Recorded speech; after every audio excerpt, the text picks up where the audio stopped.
Hello and welcome to the winter solstice. I'm sorry I'm running a few minutes late tonight getting started. I'm just getting a ton of stuff set up and ready. I put my little cranberry crown on, but I think I'm going to be losing it soon because it doesn't stay on very well without hairpins. So it's gonna be on before you know it. I hope you guys are doing great out there. It is an amazing evening out. I did get outside really quickly earlier to see the Jupiter-Saturn conjunction in Aquarius. It's amazing. It is the coolest thing because I don't think I've ever seen two visible planets sit that close together in that way. It really is. They are so close together that you almost cannot tell the difference of like where one begins and the other ends. It is really fascinating. It is especially exciting when you can actually see it. It's like, because you can't always see the things that are going on planetarily. Sometimes you're just not in the right time zone. Sometimes the weather is really crap and the sky is overcast. And so that's something that's happened, plenty of times in my life trying to watch. They'll tell you, oh, something awesome's going to be happening in the sky. And then you're like, yay! And then it's like clouds. You're like, oh, darn. So it's really cool to actually be able to see it instead of just hear about it and be like, oh, it's cool. I wish I could see it. But actually got to see it tonight. I'd actually been following Saturn and Jupiter like all through the year, all 2020. They were very visible traveling along through the sky because they've both been in the same sign, all this past year. And they've just been slowly but surely getting closer, closer, closer. And there they are tonight at the closest peak. So I'm pretty happy about that. I feel like we're really going to a next level of development. I know for my Capricorns out there, we definitely are. I can super feel that. I'm getting myself together here still, y'all, so just bear with me. Yes, welcome to Dragon Tail Tarot. My name is Ariel. This is one of my fabulous, funny, crazy live streams. I'm glad you are here to enjoy. This is for the winter solstice. We have come to the end of our autumn Samhain season. Here we go. We're going to look at our big Celtic wheel of the year. So here we go. Tearing in again on the wheel. It's always exciting to bring this out. I'm like, darn, it happened kind of fast. It always feels like it goes by really quickly. Samhain, there it is. So we've completed this quarter of the year that encompassed Libra, Scorpio, and Sagittarius season. And so now we have stepped into the sun in Capricorn. The sun going into Capricorn signals the beginning of the winter solstice, and the winter solstice encompasses the signs of Capricorn, Aquarius, and Pisces, with Aries being, of course, our next big season change will be Ostara, the beginning of spring. So in the middle of this, we do have Imbolc, which is also called Candlemas, St. Bridget's Day. Imbolc is actually where Groundhog Day was derived from, celebrated on February 2nd. That is our midwinter point. So I always get very happy when we get to the beginning of February because that does tell us that we are halfway through the winter and spring is closer and closer. That's a great feeling. So, so good to see you all tonight. I hope you are having a wonderful evening. To me, the winter solstice is a very special time because I am a Capricorn. It's always been exciting to me when the sun goes into my sign and it's goat time officially. So to me, as we get into that January Capricorn feeling, it is all about Saturn. It is all about, kind of that, where we get the name January comes from Janus, the double-headed god, where one side is turning and looking at the past and the other is looking at what's to come. So it's that very, that's what gives us that midpoint feeling of, observing what's gone, observing what's coming, standing and, reflecting on both and where we want to go next. So it's awesome. It's awesome. I'm so excited that we're here, that we've gotten through this year. Whew. It's been a journey. It's been a journey. Oh my goodness. So yes, in honor of Capricorn season, I have my Capricorn teacup.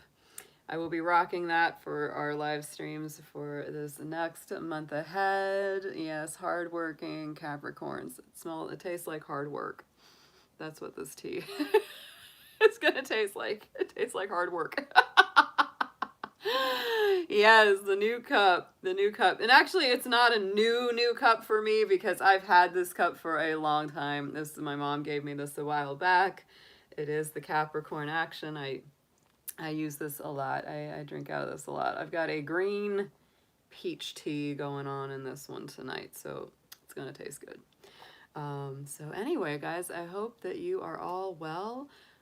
Thank you so much. I'm looking at my chat. Just want to greet my folks. Got hair raising here. Got my wonderful moderators, Jacqueline and Moonchild, joining us.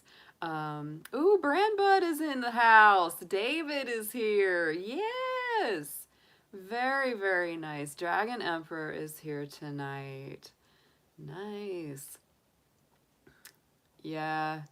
Kevin is there. Good to see you, Kevin. We've been missing you. Hey, Krista. Kevin's one of our Capricorn clan. Krista's one of my Capricorn sisters. Fry King. We know where the party can get started when Fry King is here. Happy birthday, Dragon. Yes, happy birthday to the dragons. Thank you, Silver Star. Thank you, Flutterby. Yu Yi, my darling. Yes, I know it. Big turnout tonight. We always have a great turnout for our Celtic seasons. We had a huge one for Samhain, for Halloween, the last one we did. We had a huge turnout for that one. So it's always, yeah, I think it's always, we feel it. Like we feel these real big pivotal changes when they come. We do, we feel them. Oh, Flutterby, you're a dragon, you're a Capricorn too. Ooh, Dragon Emperor, you're a Capricorn too. Oh, and then Pisces, Mermaid. Yes, happy girl. I love my Pisces. David, I know. You're a goat too. Yeah.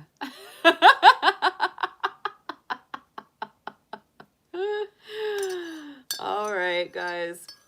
Well, this thing is driving me crazy, so I'm going to go ahead and take it off.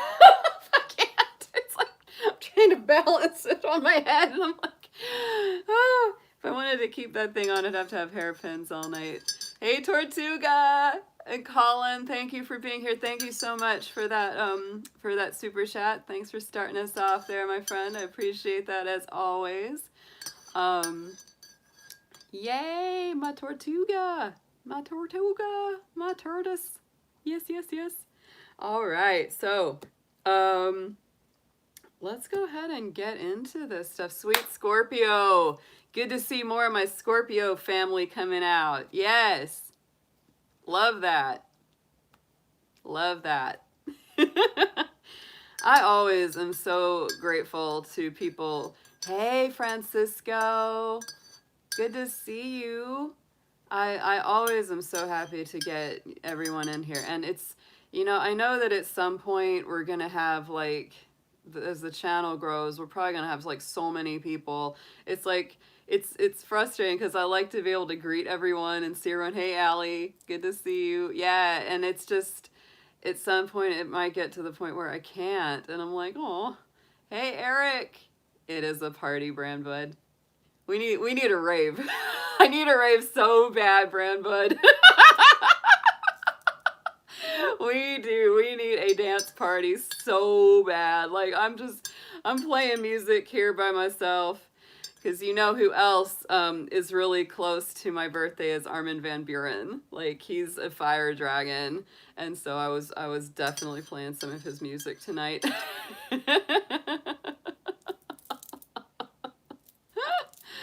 Yeah, yeah.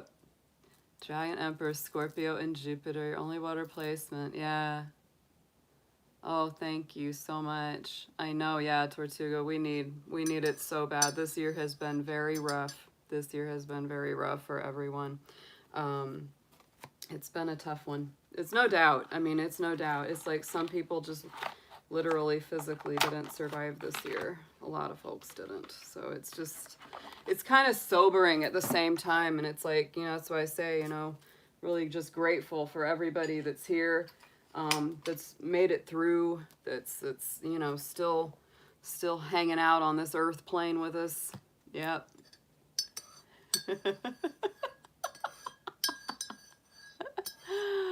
Oh my goodness.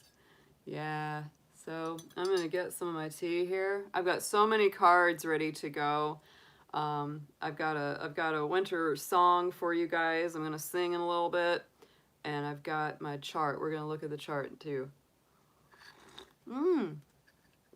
Hey, Heart of Gold. Good to see you, babe. Another Capricorn. We got a lot of Capricorns. I'm always goats are funny when they get together because we're all just like, we're kind of serious but really silly at the same time. Yes.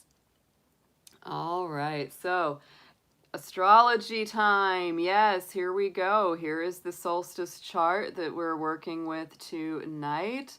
Yay. Pisces moon this evening. Very nice. It's getting ready to shift over to Aries. So the moon will be shifting from Pisces into Aries through this evening. Very, very cool. Right here is what we're looking at. There it is. There's Jupiter, there's Saturn, and there's Pluto. Of course, we cannot see Pluto with the naked eye, but Jupiter and Saturn are both there in that tight conjunction, both at 0 degrees of Aquarius. That is why they are sitting side by side right up there in the sky. There is the sun at 0 degrees of Capricorn, has just moved into the sign. Yesterday, Mercury just moved into Capricorn as well. So Capricorn, this is definitely a time of big communication for us. You know, having Mercury in our own sign really activates our mind, gets us thinking, gets us planning, gets everybody thinking on a more practical level as well, because Capricorn Mercury really wants to implement those plans, really wants to get things manifested and made material. So anything that's really been kind of drifting around in your mind, your thoughts, your dreams, it's like, let's get into it. Yeah, my Mercury in my personal natal chart is Capricorn as well. So that's why, even though I talk about all of this, you know, spiritual, floofy, metaphysical stuff, for me, it's like, if you can't use it on a practical level, what good is it? So I always try to give you guys as much practical info around astrology and tarot as I possibly can, because that's where my Mercury is. So I like to really give you concrete, solid things that will help you in your journey here on this planet. We do have Mars continuing along in the sign of Aries. Yes, we do. Creating that big square right now to Pluto. So guys, just do be careful when you're out and about. I'm really telling you, when Mars and Pluto and Saturn are kind of in this, you know, very strong square energy, I would just say, please be careful. Please don't take unnecessary physical risks. Err on the side of caution. Don't speed in your car. Don't go crazy on the road. If you're wondering, should I go do this or should I not? Probably not. Just be careful. You know, don't jump out of airplanes. That's an obvious one, but don't take unnecessary physical risks. Don't get into altercations with people that try to start arguments or really, you know, big flare-ups with you, because they could turn out to be violent, even if it's not you that causes it, right? Because when you have this kind of energy, it's kind of explosive. It's really kind of explosive, and it can lead to that kind of energy. So, you know, just don't take unnecessary risks. You know, be careful. Try to use the energy of diffusing situations rather than heating them up. That's very important. You know, we still have that energy going on. So just giving you that heads up. Right now, Venus, our planet of love, is in Sagittarius. Sagittarius is very open, very flamboyant, very outgoing, very, very honest. So definitely this is a time where people are more engaged with each other. If you are single, this is a perfect place for Venus to be, because it's excellent for meeting new people and having new romantic encounters. It's a good time to talk to others, meet new folks, because, you know, with Venus being in Sagittarius, our social style is very honest, it's very direct, and there's a good chance that you'll be able to communicate quite well what you want. It's like, this is what I want in a relationship. Are you it? No? Moving on. You know, and it's that kind of energy. So the chances of you finding somebody is better. It's very nice because you'll have that ability to just cut right through to the heart of the matter. So over this next 3 months, of course, the sun will move through not only the sign of Capricorn, but it will move through the signs of Aquarius and Pisces. Those are all our official winter signs. That will be the trajectory that we go on. So for those 3 signs, and for those who have those signs in your personal natal chart, you will feel absolutely the energy of these months on a higher vibration. Absolutely. So, you know, I love all those signs. Cap, Aquarius, Pisces, I gotta say, are, you know, very close to me because that is absolutely like my stuff. Like, I have 4 planets in Capricorn, including my sun and moon, and I have Aquarius rising and Pisces Venus. So those 3 signs are very near and dear to my heart. You know, my mom is a Capricorn, my dad was an Aquarius, so it's like those energies, it's always very it makes a lot of sense. And you know, that is true. Like, certain astrological languages just make more sense to us. That's normal. It's totally normal.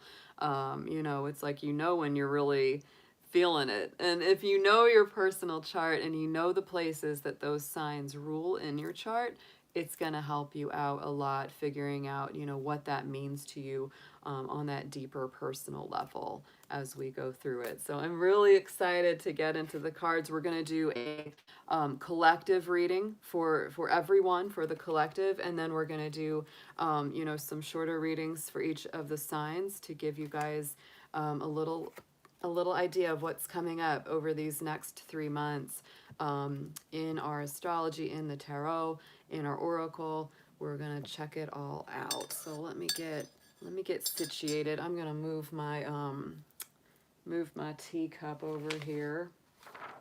Should we sing a song first, Jacqueline? I'm gonna let her determine this. I probably should sing the song first. Yeah, that's good. Song is first. All right, yeah, because that'll help us. We're gonna sonically clear things out. I have my Irish drum tonight. So this guy is a fun one. I love my Irish drum. The Baran is the name for this drum.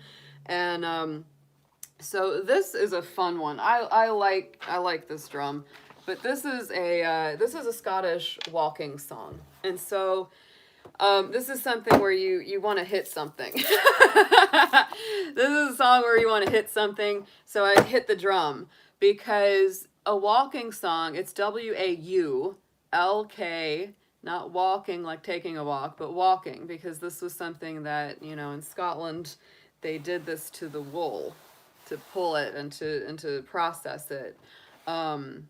Walking was actually a bit of a smelly job. It was a bit of a smelly job because in the old days, they didn't use, of course, you know, modern chemicals to soften the wool. They used the sheep's urine, right? So sheep urine is a natural softener. Urine is actually in a lot of our cosmetics and hair products even today. We don't realize that, but if you notice ever on a bottle of shampoo or something, if it has urea, U-R-E-A, that's urine.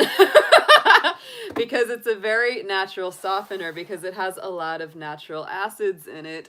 And so, yeah, walking wool was a bit of a smelly job because you had to put the urine on it, and it would soften it, and it would make it so much easier to work. And of course, then you'd rinse it out. It wouldn't retain that smell, but it would be soft and nice and easy to weave into a garment. So this is a song that's a walking song, because walking songs were kind of created to make the work go by quicker. It was predominantly, of course, done by women, and so they would come up with songs that, because there was sort of a rhythm to pulling the wool. It was like you'd have it going, and you'd get into singing with it. So this is a song called Winter Charm of Lasting Life, as an old traditional Scottish walking song. And, you know, you can hit your table, you can hit a desk, or someone you don't like. in accompaniment as we sing this song.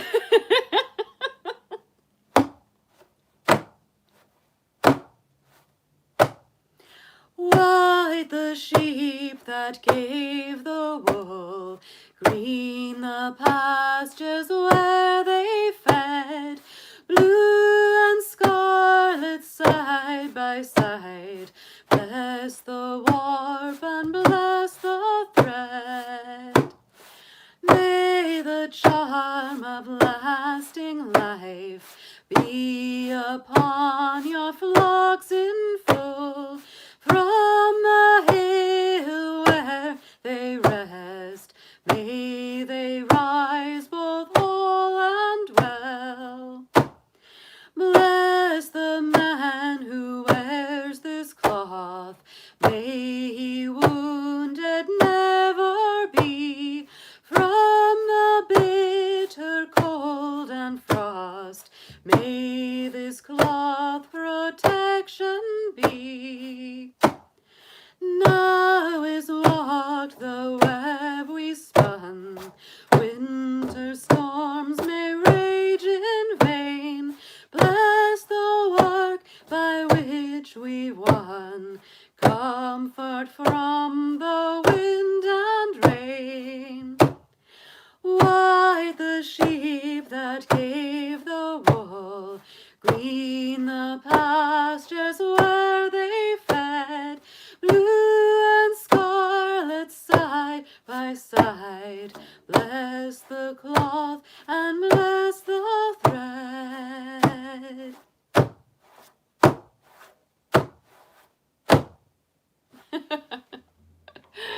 All right, guys. There you have it. There are many other such songs. There are many, many, many in that tradition. A lot of them are in Gaelic. So coming up this week, I think on Christmas Eve, probably around 7 or 8 p.m., I'm going to do a little short Celtic Christmas concert. I also play the harp and guitar, piano. And so I've been doing this a long time. I've been a musician even longer than I've been a reader, which is a damn long time.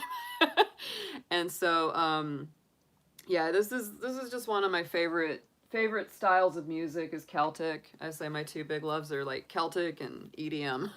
That's kind of an interesting combo, but those are my two favorite kinds of music. And so, yeah, this is one of my CDs, and I'm gonna hopefully raffle off one of these guys for or give one of these away at my online concert. So yeah, that's one that I did. That's all Celtic winter music. So thank you so much. It's fun to be able to share these songs and the traditions behind the songs. That's a big part of why I love the Celtic music, is because it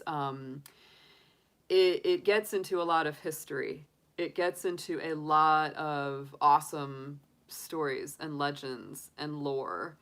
Oh, thanks, Harry's. And yeah, for me, it's like, it was weird how it just, I really feel like some of it, like with the Celtic stuff, it's a little bit like a genetic memory, because when I first heard, it was Enya and her family band Clannad that really got me into that. Like, it just, I heard that music and I was like, whoa, this language, and wow, where this comes from. And it just got me into that deep rabbit hole of the history of like Gaelic and Irish, Scottish music and history and all of it that just sort of goes together, because there's stories behind the songs, and that's the best fun. Yeah, it's just like, it's so like, yeah, it's just, I feel like my soul, like part of my soul is from that time of history. So this is a book that I'm going to be featuring and reading from, I think, for, throughout the winter season, especially like in the next 10, 12 days. When we start, especially from Christmas, we have the 12 days of Christmas. This is a book that I bought a long time ago. I don't know if it's still in print. You could probably find it somewhere. I will be doing some readings from this book in the future, very soon, on my live streams. Probably starting with Christmas Day and going beyond. But this book is awesome. This book is awesome. It has so much stuff in it about the winter solstice there's Stonehenge, yes. Stonehenge. But it has so much good stuff in it, not just the Celtic stuff. I mean, it's got the Egyptian background of, you know, these sun festivals and, you know, the turning of the seasons. It is one of the coolest books I've ever gotten a hold of. It has the Cuddy Wren in it, which is like my jam. Oh, that's like the greatest song is the Cuddy Wren. I'll probably be singing that at my concert thing. And then it gets into the actual 12 days of Christmas and the traditions behind all of them. I'm just in love with this book. And it even has Moonchild is gonna love this one. It has recipes for a 12th night cake. So there you go. It even has a cake recipe in this book. So I will be definitely reading excerpts from this and sharing it with you. And if you happen to be able to find one for yourself, I cannot recommend this book enough for all of the goodies about the winter solstice that it has in it. Yeah, The Winter Solstice, Sacred Traditions of Christmas by John Matthews. So much fun for getting into all of the different customs, traditions, history, etc. behind the winter solstice time of year. So that's just something I wanted to share with y'all. Just wanted to share that with you guys because that is a fun book. I have enjoyed it greatly over the years. Yeah, 12th night cake. It's one of those cakes where you hide special goodies in it, and like whoever gets like the stuff means what kind of year they're gonna have. It's one of those kind of cakes. It's a surprise cake. It's a surprise cake. You know how that goes. All right, so let's light it up. I'm gonna light some Sweetgrass for us. Let's get us nice and cleared out here. Yeah, cake inside a cake sounds fabulous too. That does. All right, just clearing you guys, giving you lots of good energies out there, clearing myself, clearing the dragons, clear the dragons, clearing these cards and the space. Most nice, very nice energies. Let's see, where do I have sage? I gotta find my sage here too. I got so much stuff, y'all. I need a bigger table. I need a bigger table. All right, and then we got our sage, yes. Just to really get that going. Yep. We're getting ready for our next season, guys. This is it, you know. It's always good to just really clear your house, clear your personal energy. Giving you that for all y'all out there. Got some good stuff coming your way, I hope. Let's see what we got in these cards. It's always good. There's no bad in the cards, you know. That's the thing. It's like there can be challenges. There can be, you know, things like that, but I never think of tarot readings as being really bad. You know what I mean? Or even really good. I think of them as being, it's like the energy is either more open and conducive or it's more limited and telling us to wait. So yeah. All right, y'all. Let's see what we're going to pull out of this interesting bag of tricks that we have here. It's always an adventure. It's always an adventure, and it's super fun to have it with you all here. It is. It's super fun. So let's go ahead and I do like a 3-month kind of layout here. I've got so many cards, y'all. I've got so many darn cards. First, I'm going to start out with our signs, our planets, and our houses. So first we're going to ask, out of our 12 zodiac signs, which one of them is going to be brought through the strongest. Then we're going to get into our planet, see which planet is going to be, you know, the biggest influence over this winter, and the houses, the areas of our life. So dear angels, divine beings of light, all of our guardians, our ancestors, our passed on loved ones, everyone that we know is around us, sending us love, healing, protection.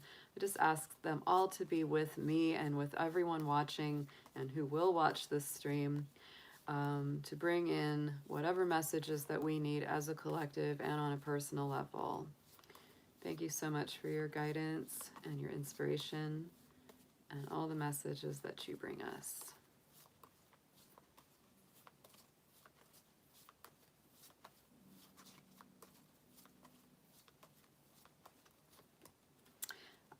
This is not a surprise. Our hot seat sign for the winter is Aquarius. That doesn't surprise at all, because that is where Jupiter and Saturn have just moved in. That is where, you know, our sun sign will be heading in another month.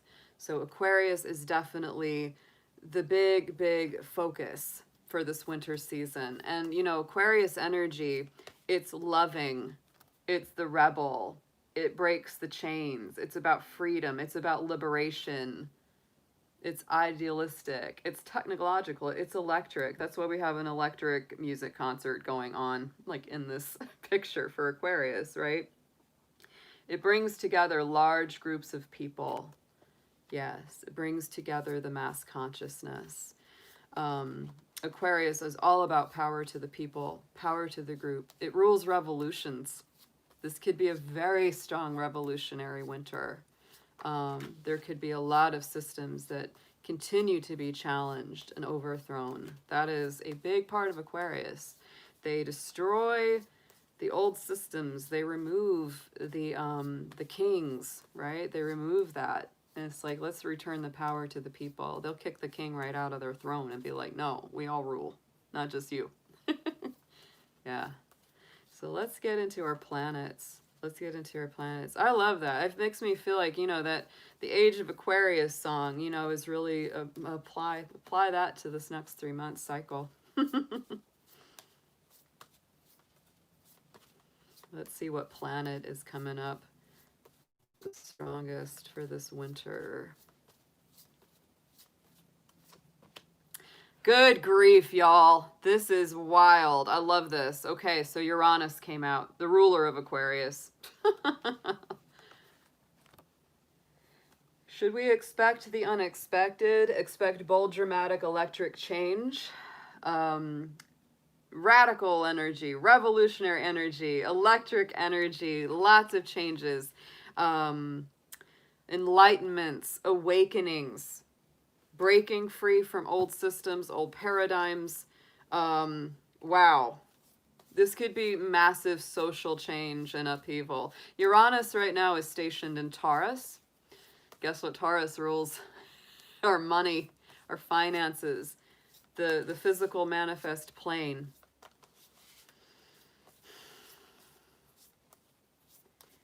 I gotta keep my mouth shut a little bit on that.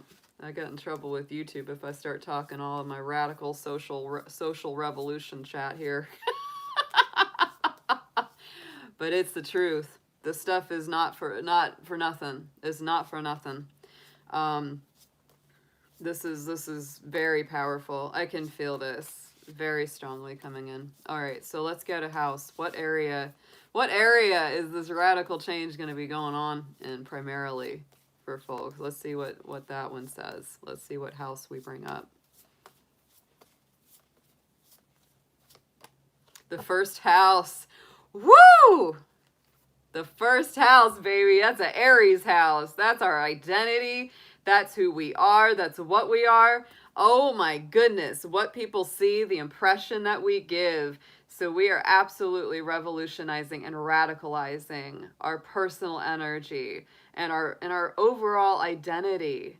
What do we want people to see about us? Do we want them to see that we're greedy, self-serving, petty, small-minded, or are we working on a universal level to make everything better for the whole? When are we going to realize we're all in this together? That's Aquarius, that's Uranus. That's what that energy is. We're all in this together. And as it relates to us on an individual level, that's it. You know, it's like that's a very powerful combination because we're looking at you know, huge social groups. But then, of course, it all comes down to the individual, right? How we get together as a group comes down to what we're doing within ourselves. How are we making things better for everyone? That's, you know, that's a big thing about Aquarius energy, is how do we make a good impact on all of us, right? That's why Aquarius is always pouring out the water. Aquarius is the water bearer. It's not a water sign. Aquarius is a energy, is an intellectual sign. It's a mental energy, right? And they're very smart. They're very smart in an unconventional way, right? Think about Saturn is in Aquarius, Jupiter is in Aquarius, bringing about these very strong, very powerful changes. I think this is going to be an amazing 3 months. It's going to be incredible. I'm looking forward to it. That's awesome that those cards came out like that. All right, let's get into our next layer here. Let's get into our next layer. We're going to pull some dragon cards, y'all. I've got my dragon oracle. I'm going to do 3, and these are going to be for the months. So this is going to be for Capricorn, Aquarius, and Pisces season. Not necessarily for the signs. We're going to do those in a little bit, but this is for each month of the winter season. 1, 2, 3. What is it bringing through, please? Let's get into our dragons. Let's see what our dragons have to bring through for us.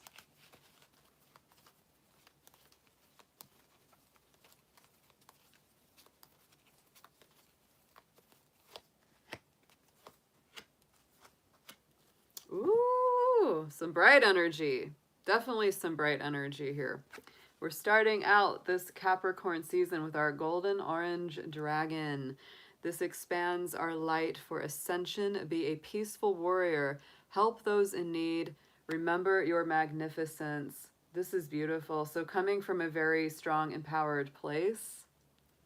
This is really lining up nice with that Aquarian energy. So this is about really being peaceful, but also being strong, being a peaceful warrior, helping others, and remembering our own greatness. Because when we feel good about ourselves and we feel empowered within ourselves, guess what? We're able to empower others so much better. For our second month, we have the water dragon. Helps you flow easily around obstacles, because you know we're still going to be dealing with some of them obstacles. So for Aquarius season, Christ light and love are flowing. Develop your psychic abilities and go with the flow. So I would really embrace some of that very, you know, kind of flexible water energy. Very, very Pisces, very Scorpio Cancer, and kind of move around the obstacles rather than have to feel like you've got to knock them down with your head. It's probably the best way to look at that. So during Aquarius season, the water dragon. And so now during Pisces season, our last month of the winter is going to be our rainbow dragon coming through. Oh, brings the joy and the leap that opens new doors.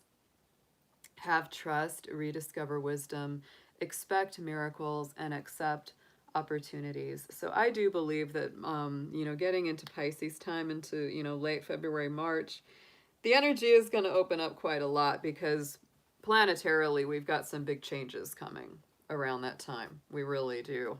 The biggest one, of course, is that Mars won't be squaring Saturn anymore.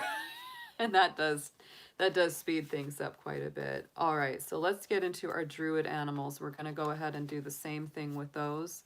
This is just going to be, you know, overall, guys, I'm just using a lot of oracle decks for this, and we're going to check in to see what is coming up across these 3 months of the winter. This is going to be the druid animal spirit guides that are going to be accompanying us through this time.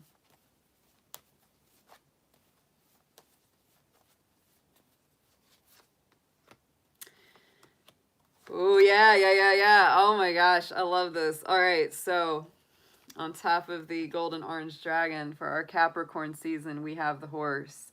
So to me, this is a lot of movement. The horse is goddess energy. It is really using your mind quite a bit. We might be feeling quite restless too. I can absolutely attest to that. There's a restlessness here, you know, because the horses want to run. The horses want to run. And so it's using your power in different ways, rather than being able to sometimes, you know, go wild and free and do whatever you want to do. It's time to really nurture yourself and others. You know, this is really, you know, about helping others, helping yourself, and planning a good path ahead, so that when you are able to run free, you will have a smoother path ahead. The fox energy is coming up for Aquarius season for the second month of winter.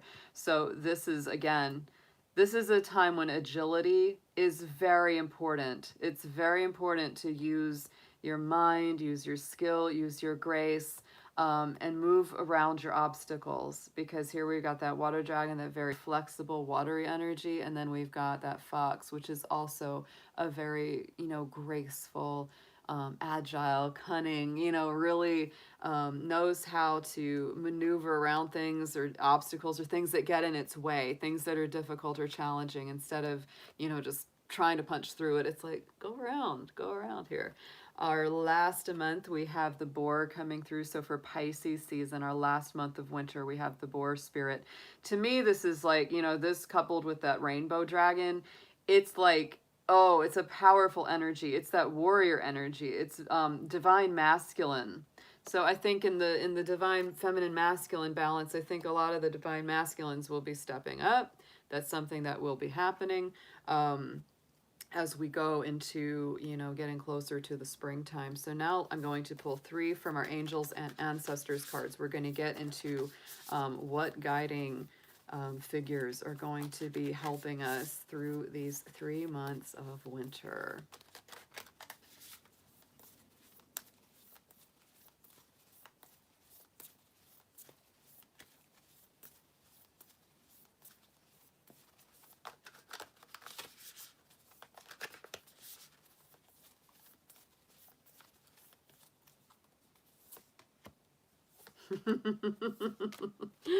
Wow. Okay, so all of the cards that came up were spirit animals. Not any of our human guides or any of that came out of this deck. Wow, all spirit animals. So for the month, this first month of winter for Capricorn season, we have summer. So there is a polarity going on here. I believe that the things that you set in motion during this month, y'all, during this first month of winter, during Capricorn time, it's really setting things up for when the season of summer arrives, our summer solstice. And of course, you know, winter solstice is the returning of the light. So in a lot of ways, it really gives us that brighter, you know, future to look forward to. So I would say in the summer, yeah, it's a lot of things that don't make sense now, or things that have been temporarily blocked now, are going to make a lot more sense.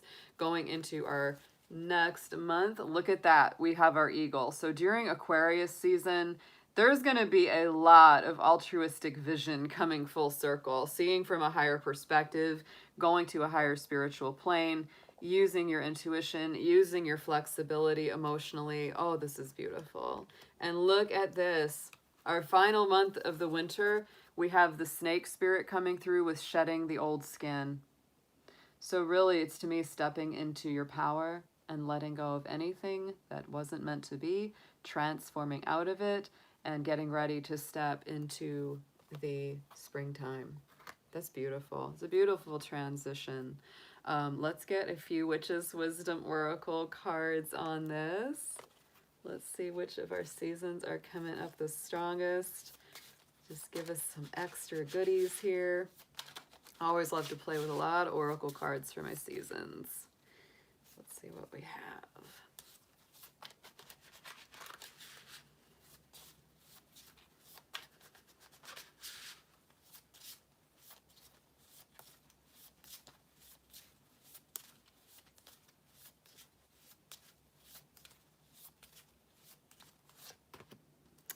Ooh, interesting. I like this. Okay.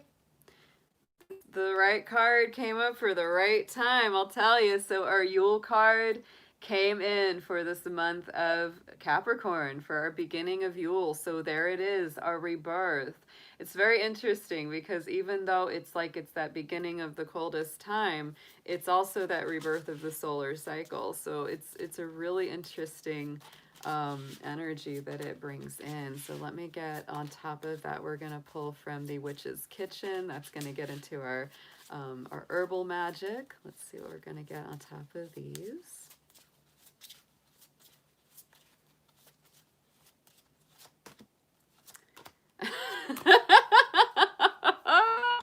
There's going to be a lot of clearing here, guys. The herb that comes up with the Yule card is the yarrow. That is about expulsion. It is about cleansing. It's about purification, a clearing. And in the center, our Aquarius month, the chalice comes through. This feels like Ace of Cups energy, absolutely, for me. And this is that fulfillment. It's that hand of spirit coming through, emotions being restored. This is a very watery month. It really is. The Aquarius season is our second month of winter, is going to be very emotional. Even though Aquarius is a air sign, it's going to be very emotional. There's going to be a lot of I feel like emotions expressed, love and fulfillment. Oh my goodness. Sage is on there too. So it's a real emotional purification. Check that out. So sage is our sacred herb for Aquarius time, you know, that second month of winter. There it is. So clearing the emotions, clearing the heart, getting ready for something big on the horizon. I do feel that. And for our last month of winter, we have the tarot card. That's a pretty interesting thing. A tarot card. So that's all about guidance, though. This is all about following those guidance, following those messages. Maybe you got a tarot reading. Maybe you went to a good counseling session, you know, something that gave you some guidance and you kind of go, oh yeah, maybe I'll listen to that. Maybe I'll pay attention to all the messages that came through for me. And on top of that, we got our cinnamon stick there, reignite. So bringing back the fire, the spiciness, the warmth. That's really nice. I feel like this is really guiding us in a very nice way. I think that this month ahead, there's going to be a lot of things that are released, a lot of stepping into our power, using our mind for a really strong purpose. Wow. And then getting into our second month of winter, we've got a lot of emotional flexibility and fluidity. So we're flowing and we're letting go and we're crying and we're, you know, purifying the house with this sage energy. And then when we step into this third month of winter, it's like all that stuff starts to reignite. We've got the rainbow dragon. We've got the power of the warrior spirit of the boar. The snake is shedding that old skin. The tarot card energy and the cinnamon is like, ooh, it's all spicy and warm and it's getting reignited here. Woo! Looks good to me, y'all. It looks good to me. I like it. I like it. I like it. Yes. It's a different kind of feeling. It's like it actually feels lighter than the collective reading that we did for Samhain, for Halloween. It actually does. It feels lighter in energy to me from having done them both, right? It feels like there was a lot of layers that got lifted up through, you know, Libra, Scorpio, Sag season. And I feel like now it's like we're still working through some of it, but a lot of it is not as rough as it was. Yeah, it feels like a lot like we can actually work on it now because we lifted up some of the heavier layers that were blocking the progress. That's really what it feels like. Yep. Oh, Moonchild, that sounds great. Laura Z, good to see you in the chat, hun. We just finished our collective oracle reading. We're going to go into our individual reads now. See what we have got for everyone in the house tonight. I'm excited to see what comes through too.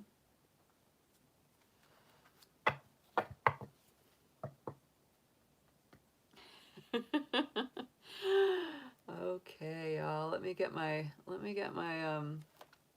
zodiac cards lined up here. Let me get them out so we can keep y'all in order. Get my Aquarius on this thing. There we go. All right, so let's start. Jacqueline, tell me, do you want to go in order or out of order with these reads, since you're maybe one of the ones putting up the timestamps. Or Moonchild, one of y'all. Yes, sounds beautiful, Denise. Awesome. Yes. Hey, Z word. What's Z word? You want to start with Aries? Okay.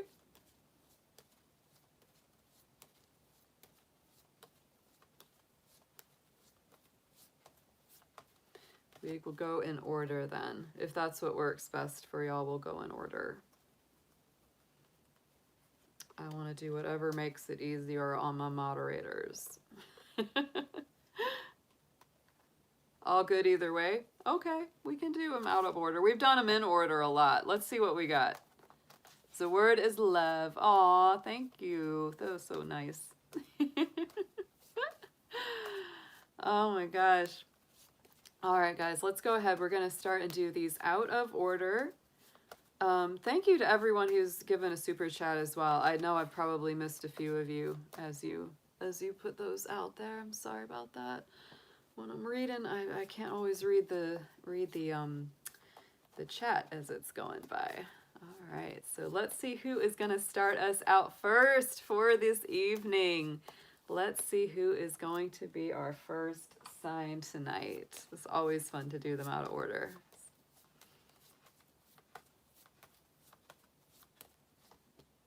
Leo! Leo, you are first tonight. Yes, my lions stepping up to the first place here. I hope my Leos are doing wonderful tonight.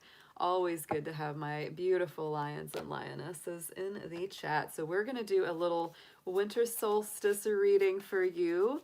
I'm going to start out with one card from the major arcana to embody what your personal energy will be throughout these next 3 months of the winter season.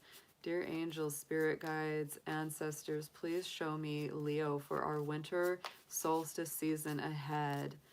Let's see what you have for them tonight.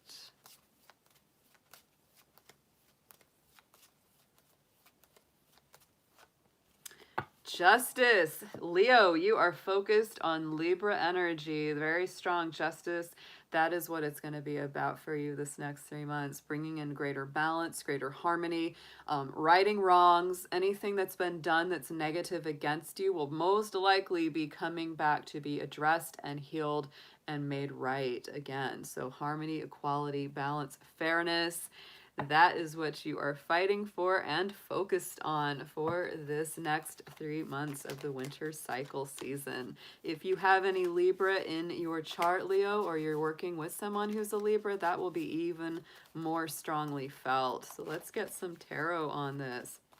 We're going to be pulling 3 cards, one for the first month of winter, one for the second, and one for the third, to see how you fare in each of the months of the winter cycle.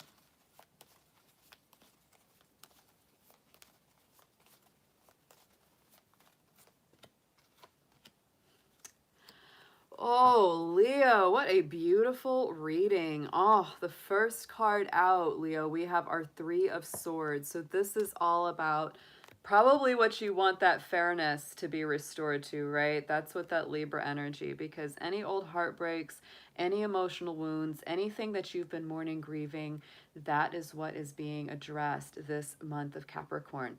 You know, in the Leo chart, that Capricorn energy is very strong in the 6th house. So this is a month of healing. This first month of winter is definitely healing and recovery.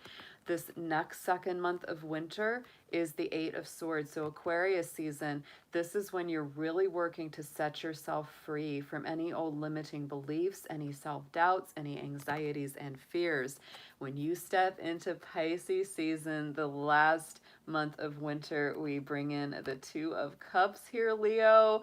So this to me is your faith being restored. This is meeting that soulmate, life partner, twin flame. This is really coming back into a healing relationship or an old relationship being healed if it's something that you've been trying to reconcile for quite a while. But oh my goodness, what a beautiful turn of events over the course of this winter. Ah, love it. let's get a little bit of clarification. I just want to dig in a little deeper on this for you, Leo, but this is a beautiful read. I love it.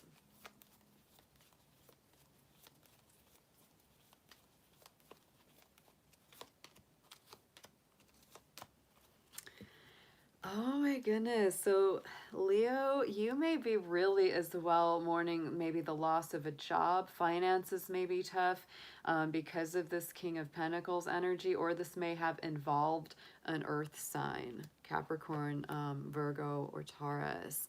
Right in the center, on top of that Eight of Swords, we have the Two of Wands on top of this Eight of Swords. So this really is a lot about you needing to make this decision that will free you, because the Two of Wands is about new beginnings, new energies, new choices, new options. And then on that outcome, we have the World card, the World tree. Yeah. To me, Leo, there's something very strong at work in your love life over this winter. You may not even be able to see it until we get closer to, you know, Pisces season and into the spring. But wow, something's being healed in a big, big, complete closure sort of way. The other way that I read Two of Cups with the World card on top of it, Leo, honestly, is like you finally meet like the love of your life, the one that's meant to like last the long haul, or it goes up to the next level. What a beautiful reading. Okay, so let's get a blessing on this. What is your blessing for the winter for our lions here?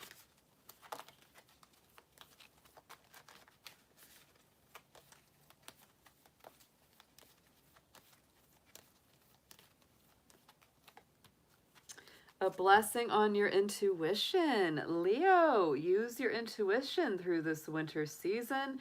Don't ignore it. We've got our little owls hanging back here.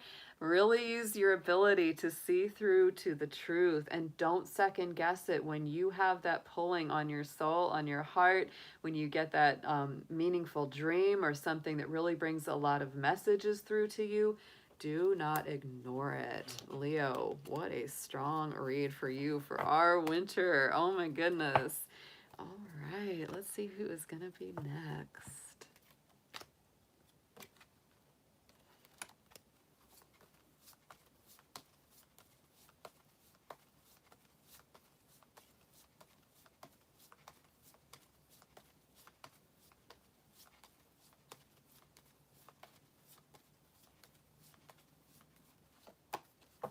Aries, more fire energy. I love that our fire signs are coming up right away tonight. Check it out. So Aries, I hope you all are doing great out there. Hope it has been a beautiful day and evening for you as we sit in our first day of winter and our solstice energy. Let's see what we have got for you. We're going to start out, this is going to be for this winter season ahead, the next 3 months. So I'm going to start with a major arcana card to embody your personal energy and focus what you are going to be bringing in on that personal level through this next 3-month cycle. Show us Aries, please.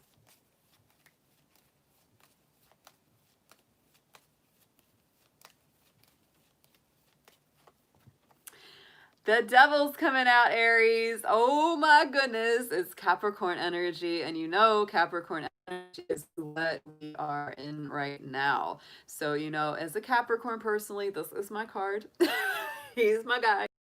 Devil. So to me, Aries, this says to me, you are working hard because this is Capricorn energy. You may be very dedicated, very focused, very determined through this 3-month cycle. It also tells me that anything that has kept you limited, has made you feel inhibited, or chained to some old behavior, old situation, whatever it is that you don't like, you will be working to release that. So it's, you know, a lot of people get down on the devil card, but I don't. I think it's actually a very powerful and important card. It's very transformative, and that's very much what you're going to be focused on for this next 3-month cycle, Aries. So let's get you some tarot on this. We're going to do 1 card each, 3 cards, for 1 for each month of the winter season to see how you are doing through it.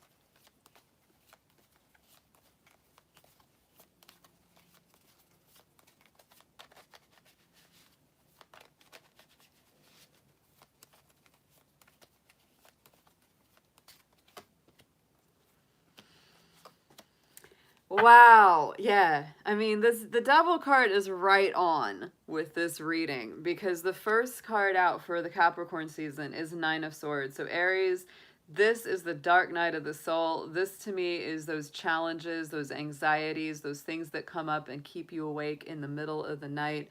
To me, this is one of the more challenging cards of the tarot. It definitely is. And Capricorn season, it wouldn't surprise me that you are feeling this because this is a challenging placement, right? When the sun is in Capricorn, it is squaring your sun sign Aries. So you may feel that extra stress or pressure. But with that Devil card, like I said, to me, this is, again, it is working through those things that keep you feeling trapped or keep you feeling, in a place of stasis that you would like to break free from. Five of Wands. Yeah, I mean, this to me, this month for Aries in general, there is that tussle, right? There's that fire, that friction, that pressure, that's really pushing you to the next level. It's really trying to break you out of some old ruts, Aries. So in Aquarius season, our second month of the winter, we have the Moon card for you. The Moon is all about Pisces energy. It's about reflection, psychic intuition, the dream state. It can be a little bit confusing, a little bit misty. And so let's see what clarifies that, because to me, that's really you having to tune into your intuitive space, right? And can't rely on logic with the Moon. And you have to be a little patient to see things under all different aspects because the Moon has different aspects. And Two of Wands. So this is about really using your intuition, Aries, to see your own new beginning, because that Two of Wands is very much your energy. It is an Aries card. It's that burst of spring, fresh new life, fresh new beginnings. So Aries, keep that in mind, that through the second month of winter, it's important to use your intuition about the month of the winter, the Pisces season is our Ace of Swords. So Aries, this is victory, this is success, this is clarity, especially after Nine of Swords and the Moon. Woo! Aries, you're clearing right through the veil. Hand of Spirit is coming in, giving you a massive success and massive victory, clearing your consciousness, clearing your mind so that you finally see the light, right? At the end of the tunnel, you are definitely going to come into that understanding. And I think a big part of this cycle has a lot to do with your ruling planet of Mars. It is in Aries right now, and it is squaring Saturn, it's squaring Jupiter and Pluto, and so it feels very stuck. Even if you're still able to get things done, there is a stuck feeling energy. And so by the time we hit that Pisces season, that's when Mars will not be in that challenging aspect like it is right now. So that's what I'm saying.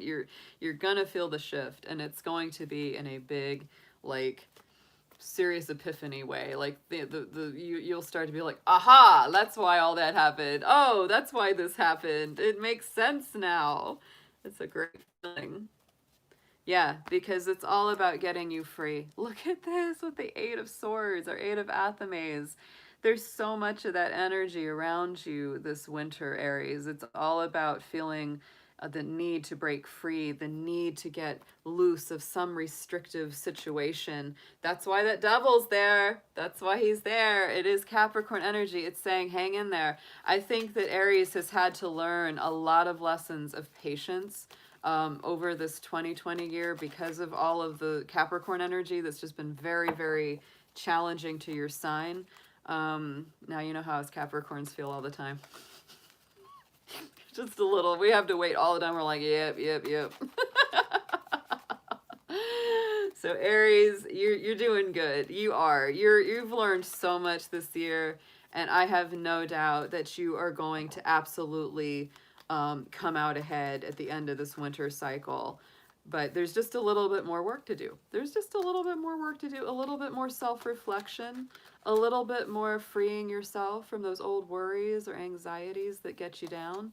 But you're going to get there. You're going to get there. So let's see what your blessing card is. Let's see what blessing Aries is receiving this winter.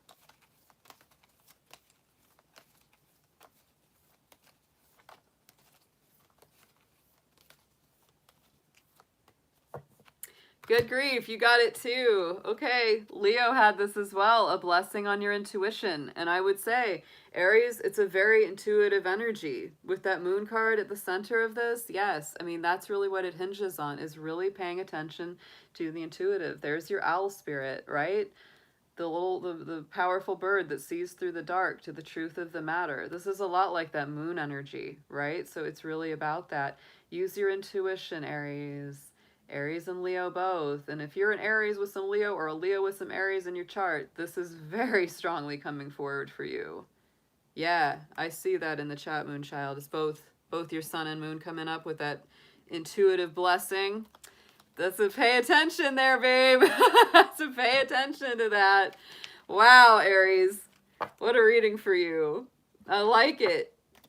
You're going to beat that old devil. Capricorn has to do it every day. We got to tell that devil, take a hike.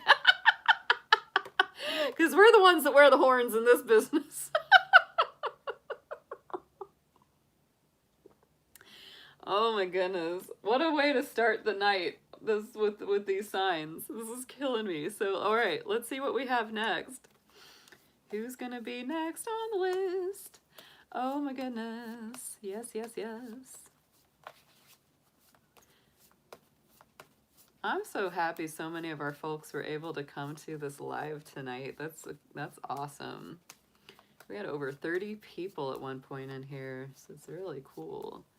Yep. Take that devil getting beat up by a cute baby goat. Oh, devil's a sucker for a cute baby goat. He has no chance. That's his kids. He's like, oh, cute baby goat. All right, let's get our next sign, guys. Let's see who's up next.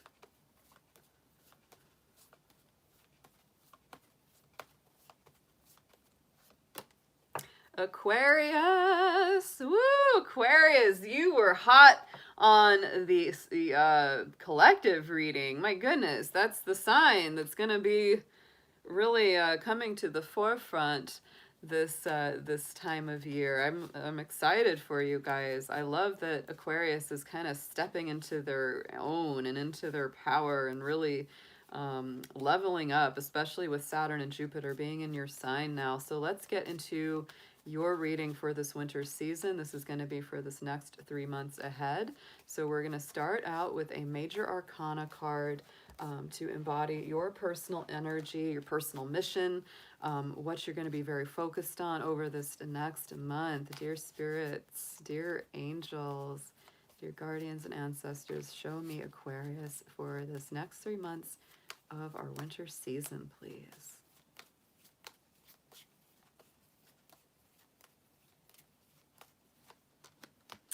It is the Tower, Aquarius. This is a powerhouse of a card.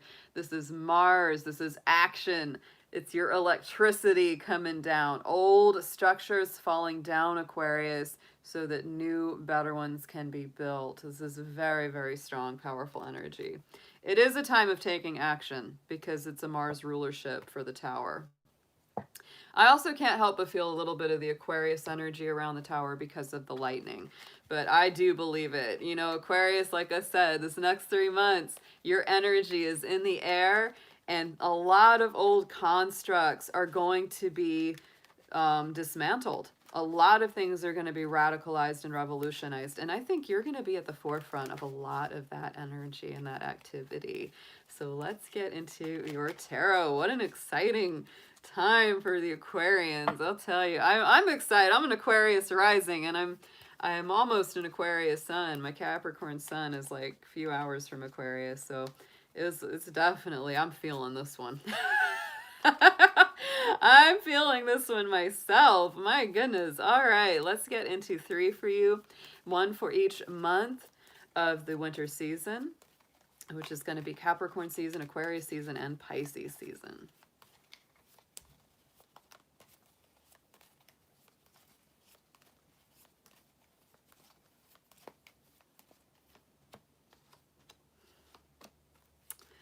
Oh, the Aquarius. Oh. Okay, so we're starting out this Capricorn month with the 3 of Wands. This is a time to let things come to you, Aquarius, If you've especially put in a lot of hard work or you've put in a lot of effort, this is the time when the ships start to return. So you don't need to stress out too much. If you've put out your energy, you put out your love, your feelings, your heart, your thoughts, your efforts, you know, it's like there's a natural return of it. Doesn't mean that you stop working or stop doing things altogether, but it just means that you're going to be in a place of receptivity.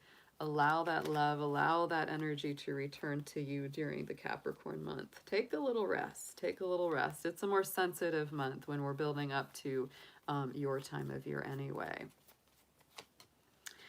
And yes, look at that. We have our Empress card, our Earth goddess sitting there. So to me, it's like it really is. This could be a lot of money that's due to you. This could be a lot of abundance that you have in the works on the way in, or a lot of love that's waiting to come onto your shore. This is beautiful. That's a very nice energy. So here for your own season, Aquarius, you might be feeling quite feisty, a little defensive, a little bit up in arms, really defending your position.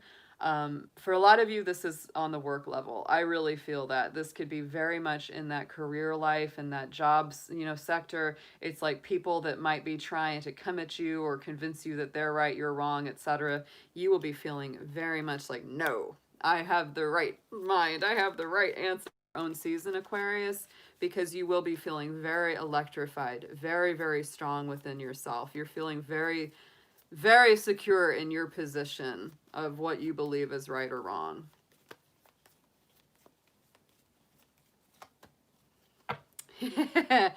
Yeah, this is about fairness, harmony, balance. You have very specific ideas of what you feel is fair and unfair. We've got our Justice card, the Standing Stone. So that is that Libra energy. So I love that for you. Like you really, you feel very, it feels like really having a lot of integrity about what you believe is right and fair and just. On the outcome for Pisces season, we do have our Five of Cups. So again, to me, this is a release of any old pain, any old wounds, anything that has been disappointing or difficult for you. Don't forget, always, Aquarius, in the back, we have those Two of Cups still standing. Those are the cups of healing, good relationships. So, you know, Five of Cups a lot of the time is I feel like they're it's like it's one of those the best of times, worst of times kind of cards, where it's like there could be some things that are very disappointing. You know, could be some kind of loss or grievance that's going on, but at the same time, there's this really good energy sitting there behind you. So it's an interesting card. Let's see what clarifies it to get a better idea of what that's bringing through.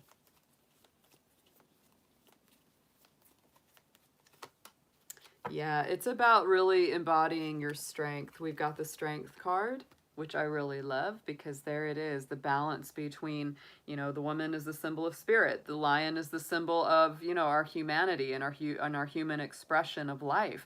And so to me, this is really embodying more strength, like through the losses, through the things that have been difficult for you. You're growing in personal strength. You're probably growing a lot in your spiritual strength as well, and really trusting in the divine to guide you through to this next healing level.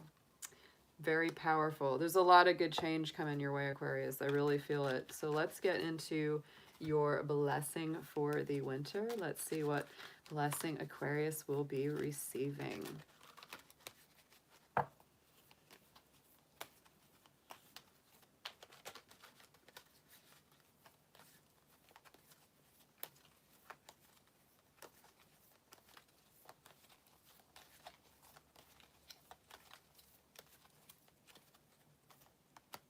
Oh, yay, I like that. Aquarius, a blessing on your sleep. Oh my goodness, Aquarius, if you've had a hard time getting enough sleep, getting enough rest, getting enough restorative time, this is a very, very welcome card to have come in. I also love that this has our barn owl, our owl spirit in the card. It has our moon energy there. So to me, this is a very beautiful, peaceful time where you're going to start sleeping better. You're going to be very focused on getting better rest. And then, of course, that owl energy is so powerful for helping you to see through the dark, to navigate those more unconscious messages that you may receive in your dreams as a result. Very nice. I like that. Me being an Aquarius rising, I'm like, sleep, that's awesome. Like, give me more of that. All right. Let's get into our next sign here, guys. This was fun. All right. Aquarius, you need to buy a 3-month supply of sleepy time tea and melatonin and lavender oil. It's time for some good sleep, y'all. Time for some good rest and relaxation. Let's see what we have in our signs next. Let's see who's coming up.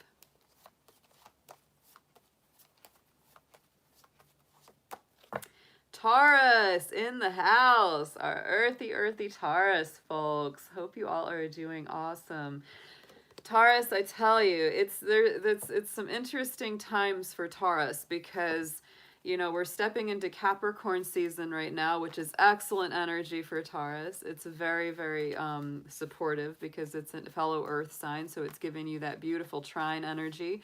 But the thing that's coming up around that is that, you know, with Jupiter and Saturn just having entered Aquarius, that is definitely putting that square pressure on you as well. So I would say that this coming year, especially, Taurus is going to be feeling a lot of need to expand. You're going to be feeling restless as hell.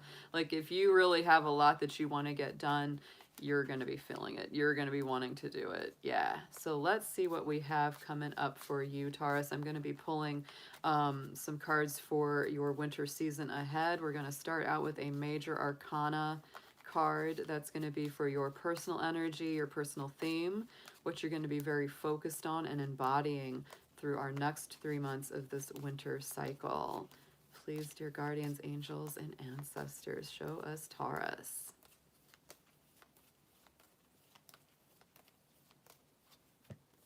The High Priestess. Ooh, so Taurus, you are stepping into your divine spiritual intuition and power.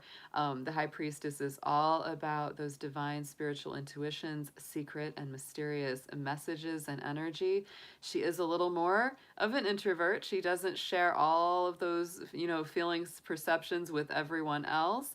And she is definitely our moon goddess, right? She wears that crown of the triple aspect moon.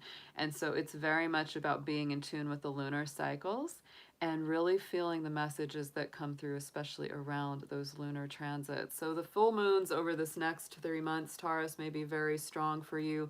You may really feel them in a stronger way.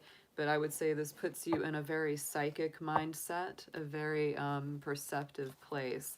So you may be feeling more reflective, a little more secretive, a little more mysterious this winter season. So just honor your emotions, honor your intuitions, honor that flow. Don't ignore it. Don't ignore it, because if you, especially for my Tauruses that are on a spiritual path or feel very strongly about your spiritual mission in life, this is a very empowering card indeed.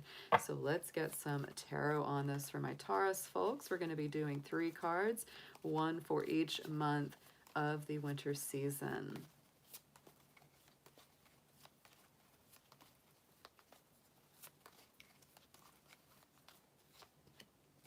Nice. Okay. Wow. All right, Taurus. So, Capricorn season. Not a surprise you'd have a super positive card for this. We have that 4 of Wands. So to me, this is that soulmate twin flame, happy energy in the home, something in your life that you are celebrating or makes you feel like celebrating. Doesn't surprise me at all. Taurus, I feel like you are really gonna have a good December, January. This Capricorn season is going to be very positive for you, and you may be very focused on kind of settling down in some ways. For some of you, it's like, let's get a home, let's get a place to live, let's get a, you know, more solid feeling on this. Let's make this relationship official. Let's get engaged. Let's get married. Let's do something that takes, you know, our union to the next level. That's very much that energy. With the Two of Wands. So yeah, I mean, it's like new things coming to life, new doors opening, always with the Two of Wands. It's Aries energy. So it's that burst of spring, something fresh and new and exciting to get working on or get excited about. Right in the center, we have our Three of Pentacles. So this for Aquarius season, the second month of winter, is going to be all about building.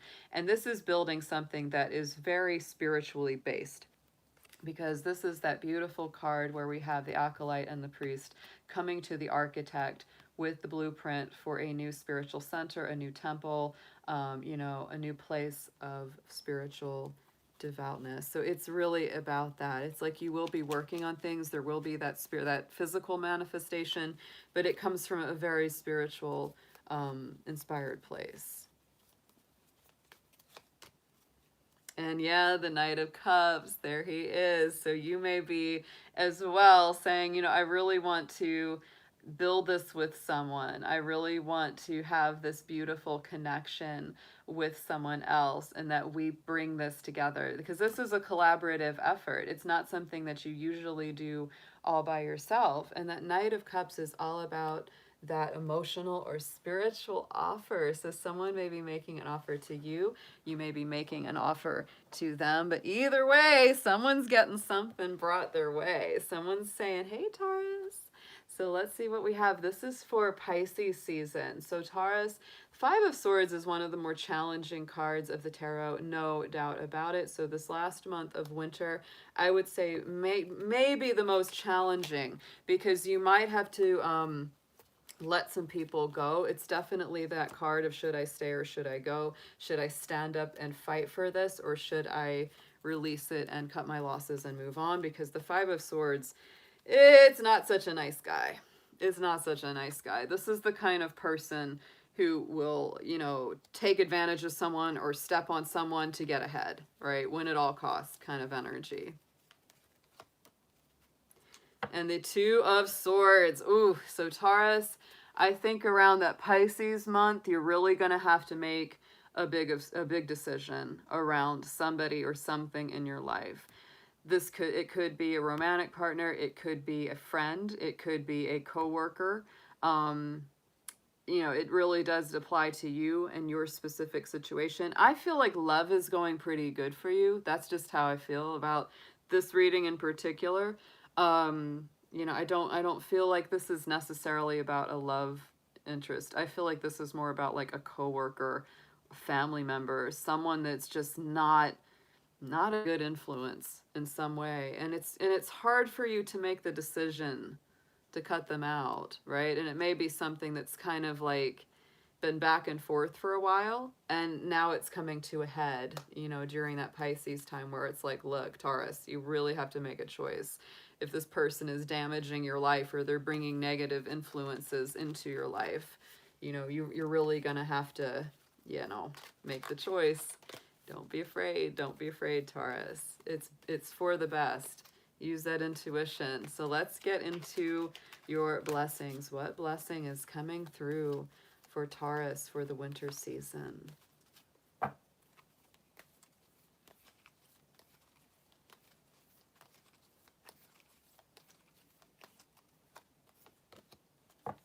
Look at that. Oh, Taurus, I'm loving this. Okay? Check that out. A blessing on a resolution. This is exactly what you need, because I feel like there's something that needs to be resolved so big, especially coming up to the last month of winter, that Pisces time.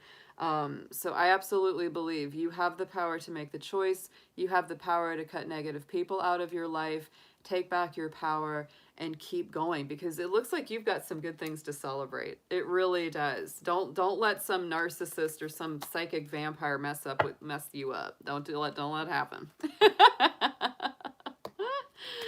All right, guys. Beautiful reading for Taurus. I love that. All right. Let's see who's next. And I saw Ms. Mindful come into the chat. Always love to see her here. Mm-hmm. Yes. Yay. Yeah, the Star of Bethlehem. I saw Sweet Vampy come in the chat too. Good to see you, babe. Been missing you. Been missing you, hon. Yeah, it is like the Star of Bethlehem. It is like that, right? It is. It is like that. It's interesting, you know, Bethlehem means house of bread, and Virgo is the constellation that is long considered the house of bread. It's interesting, right? The connection there, because she's their agricultural sign. You know, I love all that. I love it all. All right, guys, let's see who we've got up next in our readings tonight. Let's see what we have.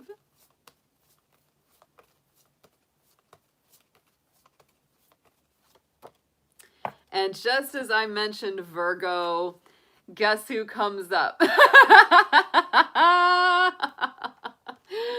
Our Virgos are in the house. Oh my goodness, Virgo, you're stepping into a good place, just like Taurus. We just did the Taurus reading right before you, and both of you are coming into a very, very nice energy with the sun moving into Capricorn today. Mercury, your ruling planet, as well has moved into Capricorn. That's in a very nice aspect for you, Virgo. Absolutely very, very nice. So let's see what we have got for you for this winter season. This is going to be for this next 3 months ahead. So first I'm going to pull a major arcana card that embodies your personal energy and what you will be feeling and focused on during this winter season, the next 3 months. Please, dear angels, guardians, guides, ancestors, show us Virgo, please. Thank you.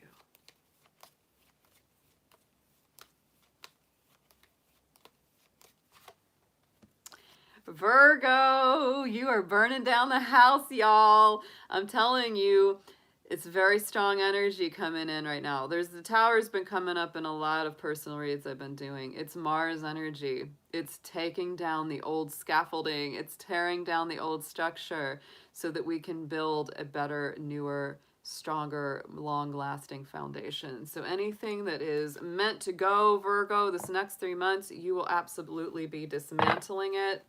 Virgo, you are an excellent sign at, you know, clearing away the chaos and bringing in order and organization. And so if anything feels chaotic, if anything feels, you know, wild and it's unexpected, you know, change that's coming in, I think you're going to do just fine with it, because you may be saying, you know what, I needed to get rid of that anyway. Thank you, Spirit.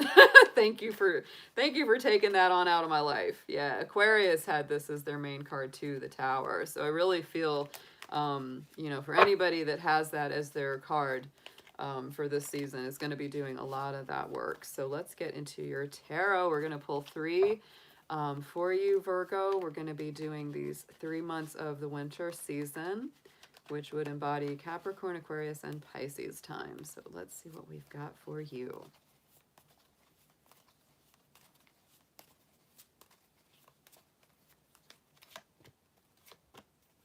Yeah, wow. I mean, this is some powerful energy here for you, Virgo. Starting out with our Ace of Pentacles, Capricorn season is on fire for you. Absolutely divine gifts, divine manifestations, spirit really reaching in and bringing through what you need when you need it. A lot of folks are very much in that place of worrying about finances, feeling, you know, financial stress. But Virgo, I feel like when you have this ability right now to manifest some things, even in the middle of difficult times. You really do. It's pretty awesome for you.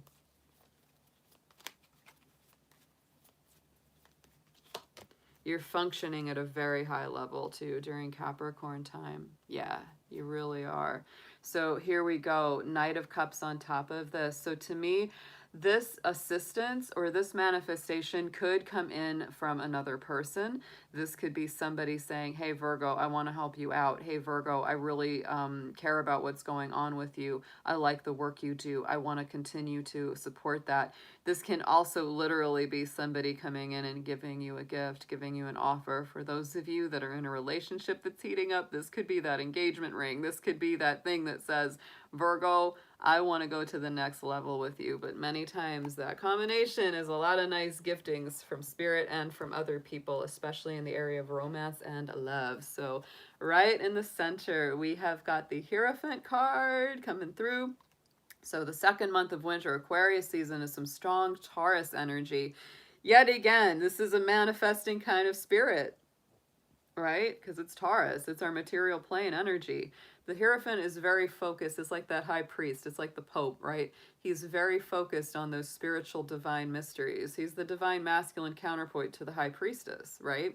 And so this is very much about you, I think, leveling up on your spiritual path, on your spiritual walk, being very dedicated to whatever it is that you feel like your personal life mission or spirit's mission is on this planet. It's very strong. I like it.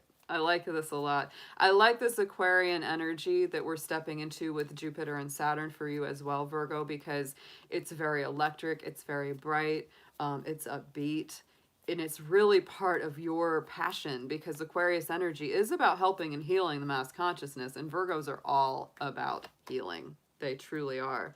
Five of Cups. So to me, just as we're talking about healing, this is to me a card of healing from old wounds, old pain, old, things that have really been difficult in your past, and not being afraid. Not being afraid to face it down, Virgo. Not being afraid to look at it and say, you know what? There's been some things that really were tough for me, some things that really maybe set me back. But, the two cups are still standing. I haven't lost everything, right? I haven't lost everything. If anything, the unnecessary things have been stripped away, and I'm standing more in my spiritual power now. So it's a very beautiful energy for Aquarius time. So our last month of the winter for you would be Pisces season, and we have got that very awesome King of Swords coming through. Some strong Aquarian energy yet again. That's why I say this Aquarius energy feels very strong for you, Virgo. Our King of Swords, he ain't playing around. Not at all. This is a master strategist. This is the guy with the plan.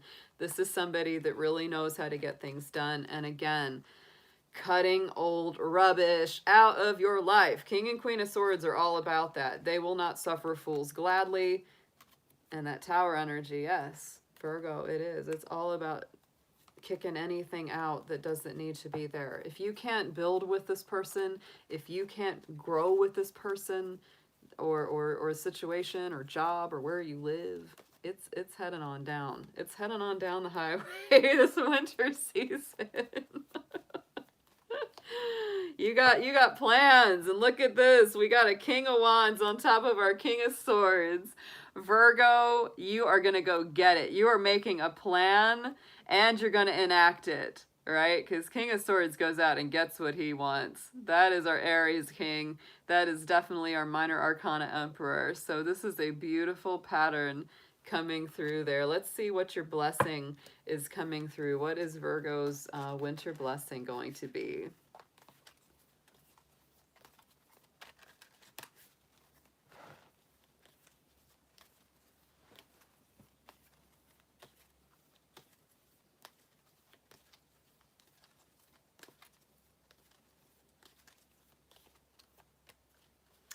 Look at that. Oh, Virgo. So a blessing on your whole family. Yeah. So this is not just about you, and Virgo will be happy to see that, because they like to share the blessings. They don't like to keep it just all to themselves. So Virgo, absolutely, you are blessed, your extended family is blessed, and that can be whether it's your own biological family or your soul family, right?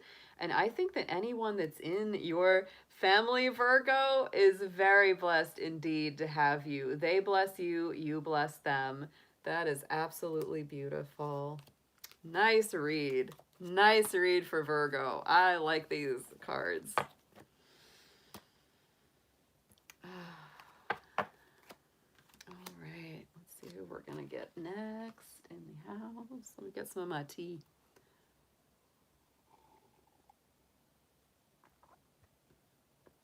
All right. I know that Jacqueline and Amber, good to see that. Good to see you, Amber. I'm glad you had time to stop by and hang out with us tonight. Yes. Oh my goodness. Yeah, I know you've been a busy Scorpio, Amber. You've been a busy little Scorpio.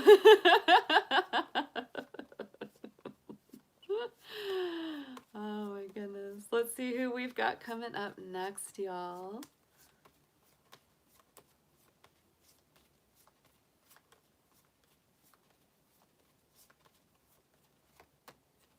Scorpio. And we knew it. We just start talking about Scorpios, and there they are, coming up out of the deep depths of the dark waters of mystery, passion, and emotion. Oh, my Scorpios, yay. You know, Capricorn season is not bad for you. It's actually one of the nice ones for y'all because it is a sextile to your sign, which is quite positive. It helps open a lot of doors of opportunity. So let's see what we've got for you, Scorpio, for this winter season. We're going to start out with a major arcana theme card embodying your personal energy and what you will be focused on over this next 3-month cycle of winter. Dear angels, guardians, guides, ancestors, show us our Scorpios, please. Thank you so much.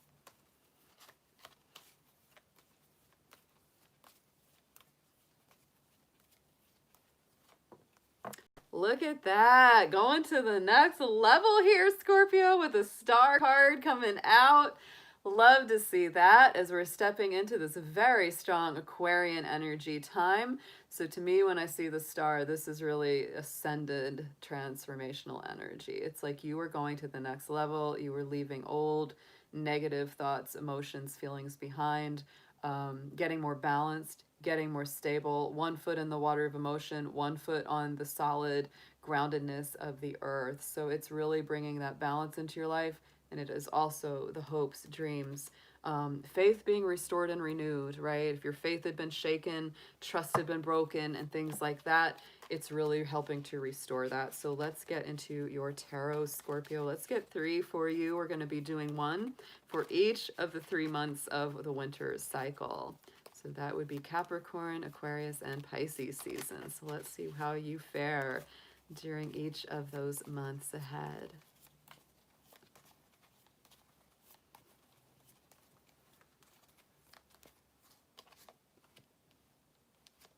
Yep, yep.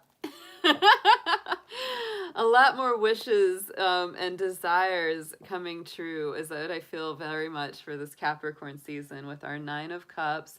So I do feel that this is going to be a blessed month for a lot of my Scorpios. It's just going to feel good. It's going to feel like, you know, you're starting to feel like, okay, the things that I want are within reach. I've been getting there slowly but surely, and now I'm coming up to that place that I can really feel that those are in you know, like they're in view, like the contentment is getting stronger.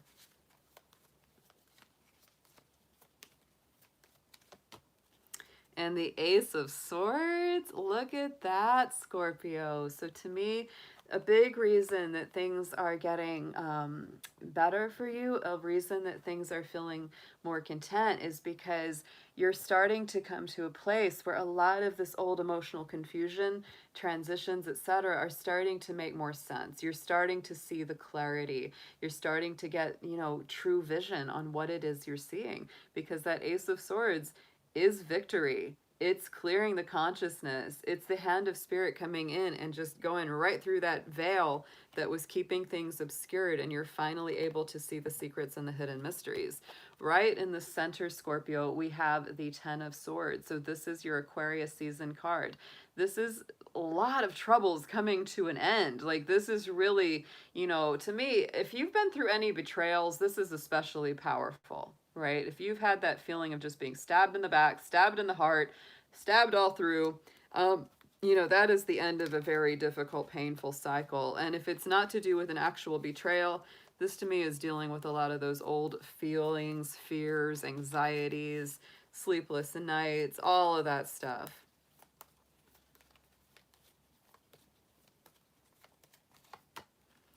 And on top of it, we have the Queen of Wands. Look at that, because it's really about you stepping into your power, using your magic, Scorpio, using your magic to really transform the situation. To me, that's what that is. The Queen of Wands is a very passionate giver, you know, very fiery. It's like the eternal flame, right? She always has more to give, and so she never fears losing, because she's like, look, someone might have hurt me, someone might have taken something away from me, but fine, they can take it if they want it.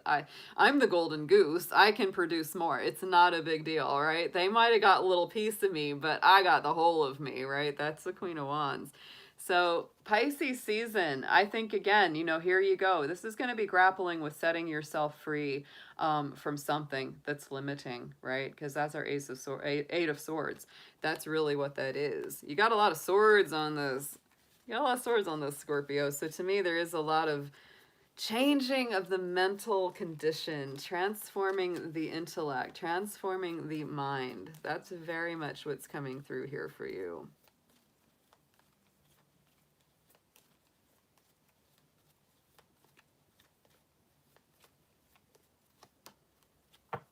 Four of Cups. Woo! Scorpio. My goodness. Okay, Scorpio. This is very specific. Even though this is a general reading, some of you are going to be like, yep, that's me. This is that energy of sitting around, waiting on somebody. Sometimes they come, sometimes they go. You've been holding on and hoping for that promise, that commitment, something. Some kind of fulfillment, whatever it was. Maybe it's somebody said, oh yeah, you're definitely going to get this job, and you're still waiting on it. Oh, I'm definitely going to call you, and you're still waiting on it. It's that kind of thing.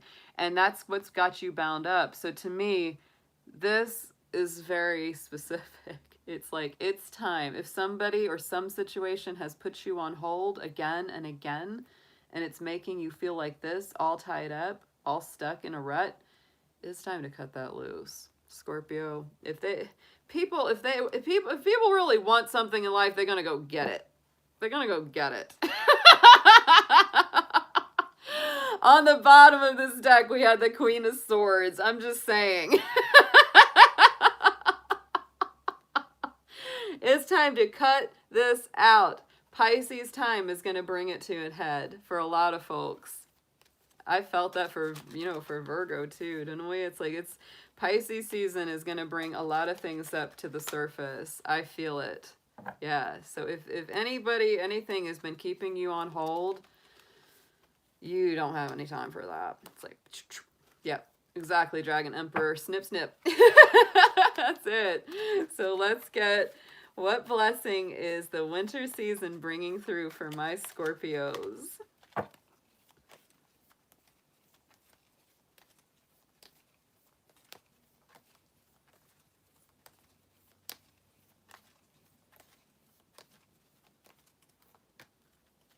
Ooh, Scorpio. Oh, I love, this is like the perfect card for you. Being, you know, that beautiful water sign that you are, a blessing of the waters. Ooh, so Scorpio, wow. Scorpio, if any, I know this is very specific again, but if any of you do any kind of environmental work, or if you work, you know, with like marine and, you know, biology or the health of the water, of the planet, you are ultra blessed during this winter season. And on the, you know, more general level, you know, you are a water sign. And so that's blessing just you, your being, your emotional center, yourself, clarifying, purifying those waters, you know, coming out of the more troubled waters into the calm, clear, still, tranquil waters. I love that for you. That's like the most perfect blessing card for Scorpio. I think this is going to be a powerful winter for y'all. Coming through with that, with the star card. Yeah. Very nice.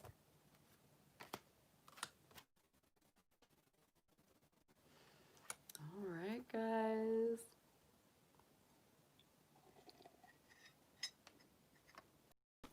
I'm just going to clear these cards just a second here. Just get those tapped out. All right, let's get into our next sign. Let's see who is going to be up next.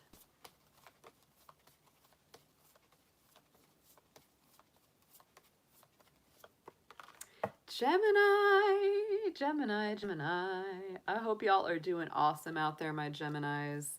I think you're coming into a lot of powerful energy as we move into this Jupiter-Saturn time of Aquarius. It's going to bring a lot of good trines to my Gemini folks out there. So let's see what you've got coming through for you for this winter season ahead.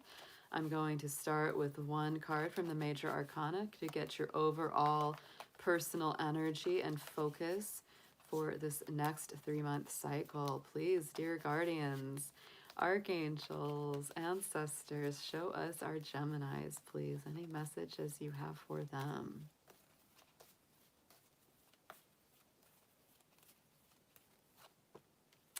Gemini, what did I say? You have got the star card coming up too. Look at that. So Gemini, this is Aquarius energy. Just like I said, Jupiter and Saturn being in Aquarius are very positively aligning to your sign. If you're an early Gemini, born in the earlier part of the Gemini season, then you're going to feel this even stronger. So I really like to see that for you. To me, this is you raising to a next level, going higher, reaching farther. You know, having those hopes and faith restored if you've been through something that has really challenged that for you. So let's get into your tarot. Let's see what cards come up for these 3 months of winter, which would be Capricorn, Aquarius, and Pisces season.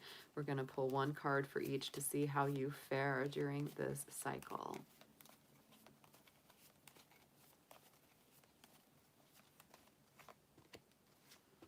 Wow, okay. Gemini, you guys, I'm telling you, I've been loving the Gemini readings lately. I really have. Y'all have been just kind of amazing to me. So we're starting off Capricorn season with your own card. This is your personal major arcana. So the Lovers card is coming up, Gemini. To me, this is you standing in your power, standing in a renewed sense of identity and who you are. And the Lovers, of course, also has to do with the obvious, our relationship. So this could be a very powerful month indeed of loving connections.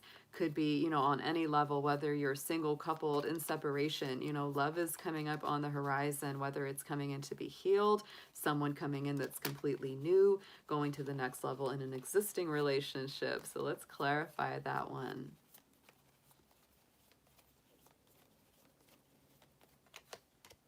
Ooh, Ace of Pentacles. So Gemini, some of y'all might be getting a very nice love offer or even proposal during this Capricorn month for this first month of the winter season, or really like stabilizing something or locking that down. It's like, you know, they're going to say, hey, Gemini, I want to give you something. I want to really offer you something that has value, that has something lasting.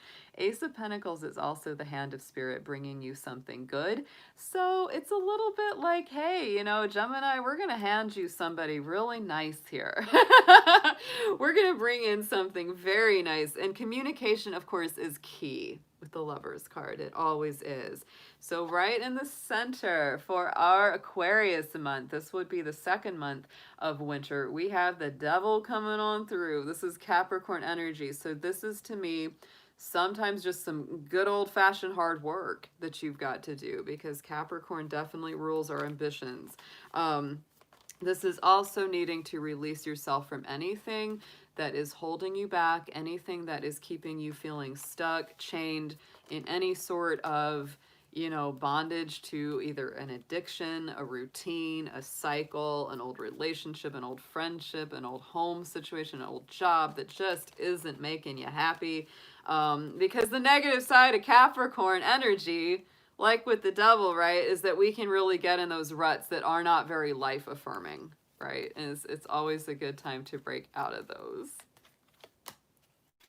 Two of Swords, yes. So Gemini, you got to make the decision, right? The higher vibration of the Devil card is really being very motivated, getting a lot of work done, going to those higher places. And the other choice, of course, is just staying in a really stuck negative place. So it's very much the choice is yours that month during the Aquarius season.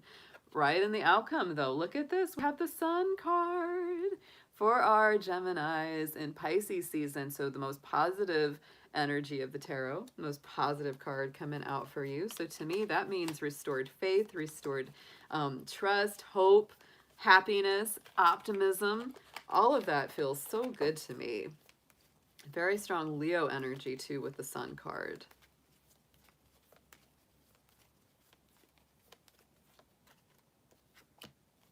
And look at that with our Queen of Wands. So look at this. Super strong Leo energy, Gemini. You could have a very strong Leo connection coming in around that Pisces season, that last month of the winter. Maybe very warm, very bright, really lighting up your life. If you have Leo in your chart too, you're really going to be letting it shine. You're really going to be letting that light shine and really manifesting a lot of positivity into your life.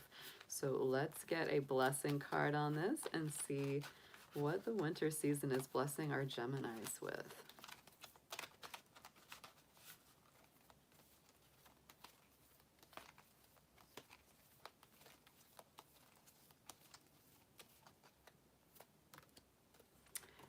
I'm telling you, there's gonna be some big decision or choice coming up for you, Gemini. A blessing to find your way, right? Because if you've been feeling kind of lost in the woods, feeling like you're not sure which way to take, I definitely feel that coming up in that Aquarius season, the second month of the winter. This is really about you finding your way and not feeling lost, not feeling confused about which path you should take. Yeah. Very nice. Very nice read. I think after the winter, you'll have a lot better sense of direction there, Gemini. Yeah. All right.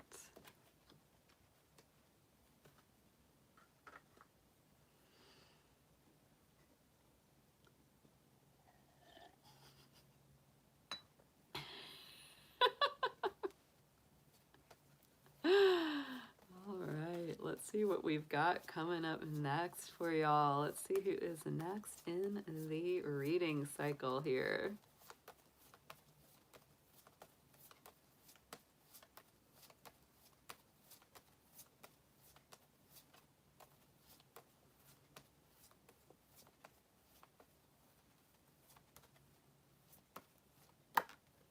Capricorn, yay, it's our time. Oh, Capricorn, absolutely. Happy birthday to all my Capricorns, whether you are a December Capricorn or a January goat. I'm sending out big, big happy birthday wishes on your solar return. So Capricorn, winter solstice, yes, it very much is about our sign. It's very much about Capricorn energy because the sun's movement into Capricorn triggers the winter solstice. So this reading is going to be all about what to expect over this next 3-month cycle as we head into your sign. So dear angels, ancestors, guardians, let's see what you have for Capricorn. We're going to pull a major arcana card to start with this reading to get your major energy, your primary focus through this next 3 months.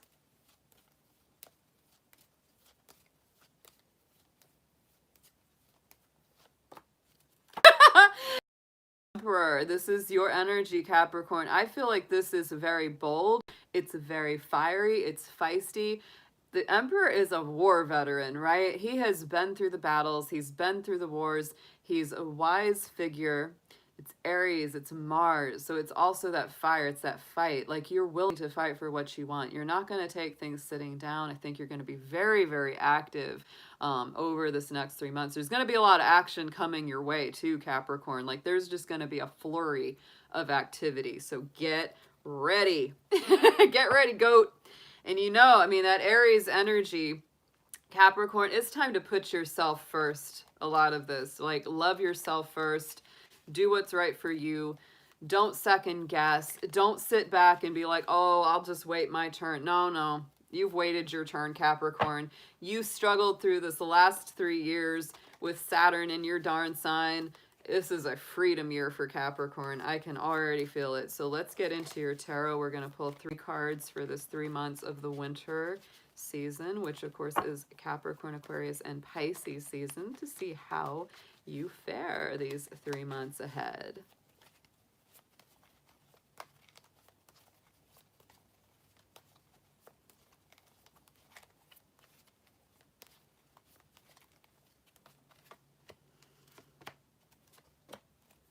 I feel it. Oh, Cappies. Yes, the 3 of Wands. I feel like a lot of Capricorns are going to be really receiving a lot of return on their investments over this first month of winter during your Capricorn season. The 3 of Wands is all about those ships coming in. I know that a lot of my Capricorns, oh, we've done so much work. We have. I'm included in this. We have done so much work. And it's kind of funny that it's the 3 of Wands, 3 Wands, 3 years that Saturn was in our sign. So it's like, yeah, it's really about that 3. It's really about that 3 for us. So I would say Capricorn, you're certainly going to be busy this month, this first month of the winter, but I do feel that it's also a month where you can sit back just a little bit more this month than you will be able to the next 2 months, because this to me is really about having things return to you. It's like all that hard work, all that time, all that effort that you've put in starts to return to you. You start to see, you know, the rewards that come from all of that work that you've put in. So let's get a clarifier for this 3 of Wands.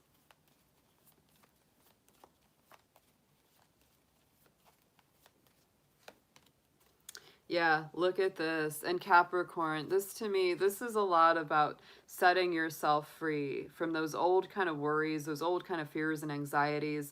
A big thing that Capricorns always worry about is having enough money, doing a good enough job, feeling like they fulfilled their obligations and their agreements and all of that. So Capricorn, I would also say that this is a big time for shifting out of that old mindset. Like, stop putting yourself in that position, right? Stop putting yourself in that feeling like I've never done enough. That's a very old paradigm to live down for that. And the 8 of Swords is all about setting yourself free. This is a self-imposed prison. It's not about anybody else putting you in that position but yourself. So you are the one that is in the best position to get yourself out of it. Yeah, I can feel that for myself. Absolutely. Letting go of those old thoughts, those old worries, old fears. Aquarius season, we are in the Hanged Man energy. So Capricorn, I believe that there will be something that you are working to turn loose of, absolutely, during Aquarius season. This is going to be, to me, a very liberating feeling, because to me, there's a lot of sacrifice that comes with the Hangman. It's Neptune energy, it's Pisces energy. So absolutely releasing anything that has kept you stuck, anything that's held you down. You might be getting rid of a lot of stuff, like literal stuff. You might be actually, you know, getting rid of old things in your house, getting rid of things that you don't need anymore, turning loose anything that, you know, negative ego constructs, any kind of negative self-pride. You want to embody healthy self-pride. Yeah. Yeah, the Hanged Man, that's Odin hanging upside down from the world tree. That's what that card is actually about.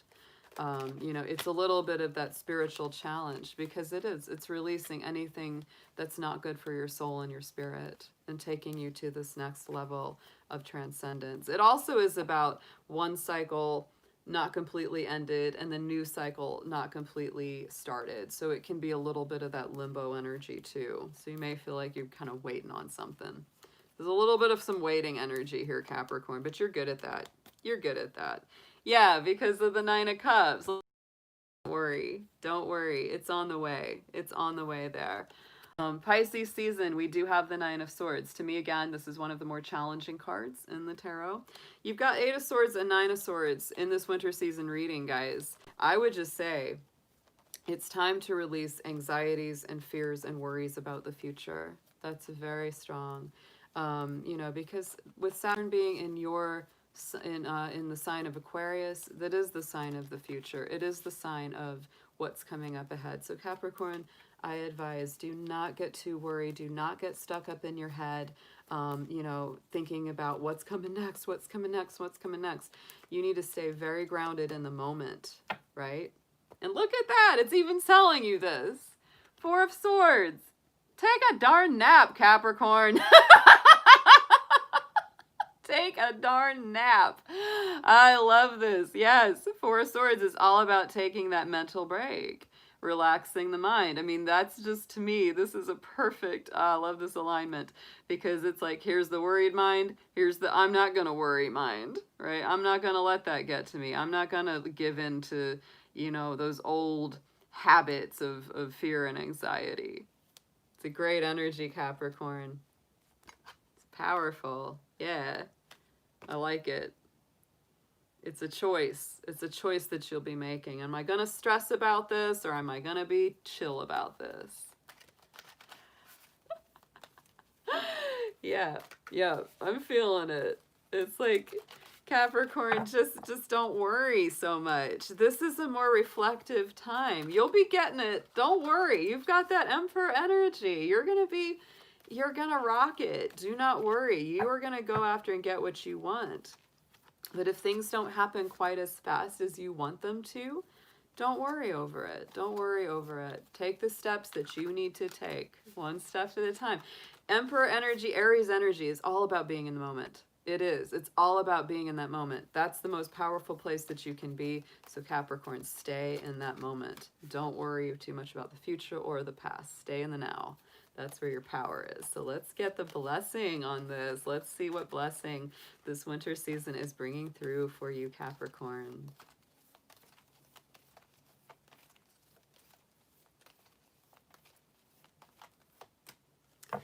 Look at that. See? And oh my goodness, a blessing on your day. Capricorn, this is all about staying in the moment, day by day, moment by moment. It's a blessing on each moment, each day of the winter. It's really beautiful. So just stay in the moment, Capricorn, through this winter season. Don't give in to worry. Don't give in to excessive fear. Don't dwell on the past or have anxiety about the future. It's all going to unfold. It's all going to be okay, because each day you are blessed. Each day this Aries energy is going to follow you, and it's very positive and very bright. This is all about you and the power of your mind. And if you don't mind, it doesn't matter. If you don't mind, it's all right. Don't worry, goaties.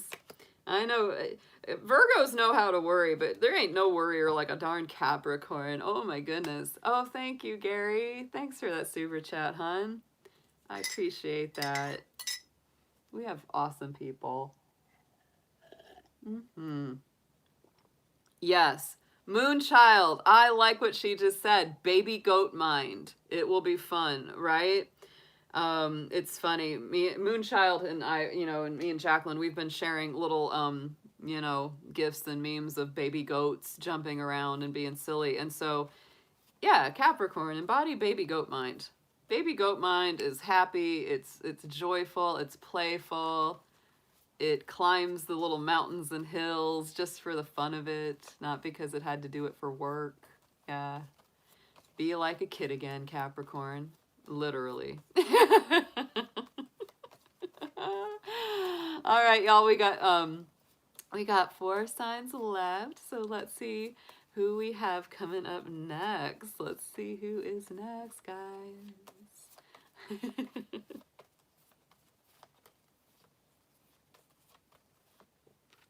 Libra. Oh, my beautiful Libras. Hey, guys. Oh my goodness. So Libra, let's see what we've got for you coming up for this winter. You are, you know, the sign that starts out our autumn season. So we are closing up that autumn as we begin the winter solstice. So Libra, this should be a very powerful time for you. Saturn and Jupiter both being in Aquarius now are really giving you a lot of new life, a lot of new energy. I absolutely love that. My Libras, I tell you, I feel so positive about that change up of the planetary energy for them. It is so good. It is so truly, truly good for y'all. It just makes me happy for you, because I know the Capricorn energy has been so heavy. probably on Libra a little bit more than almost anyone. And it's such a big change for you out of all the zodiac. It really is. So let's see what we have got for you, Libra. I am so excited to see what comes through. This is going to be all about the winter season for you. We're going to start out with a major arcana card to embody your personal energy and focus this next 3 months. Dear angels, ancestors, guardians, let's see what we have for the sign of Libra for this next 3 months of the winter season. Thank you so much.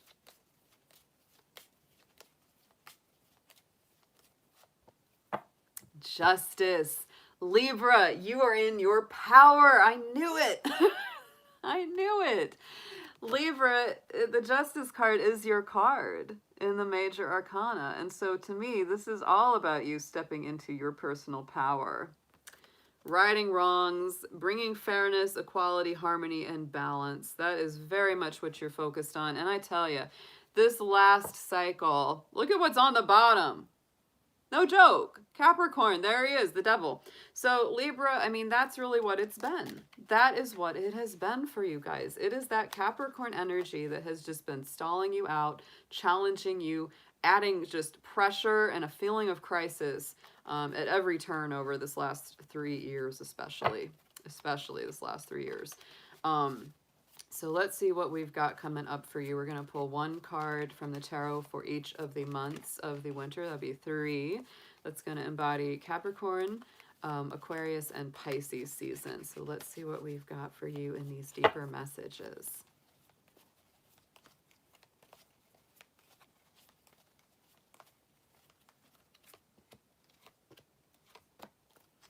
I like it. It's a youthful energy. Very, very new. Okay, so we're starting out with some 7 of Wands for our Capricorn season. So Libra, my feeling is it's like, for those of you that have been really kind of knocked off your stride and have felt really just like kind of punched back and forth, it's like you're kind of like, I'm going to get back up on my hill and now I'm standing strong. I know I'm right. I've got the higher ground. Don't try to come at me. I know what's fair. I know what's just.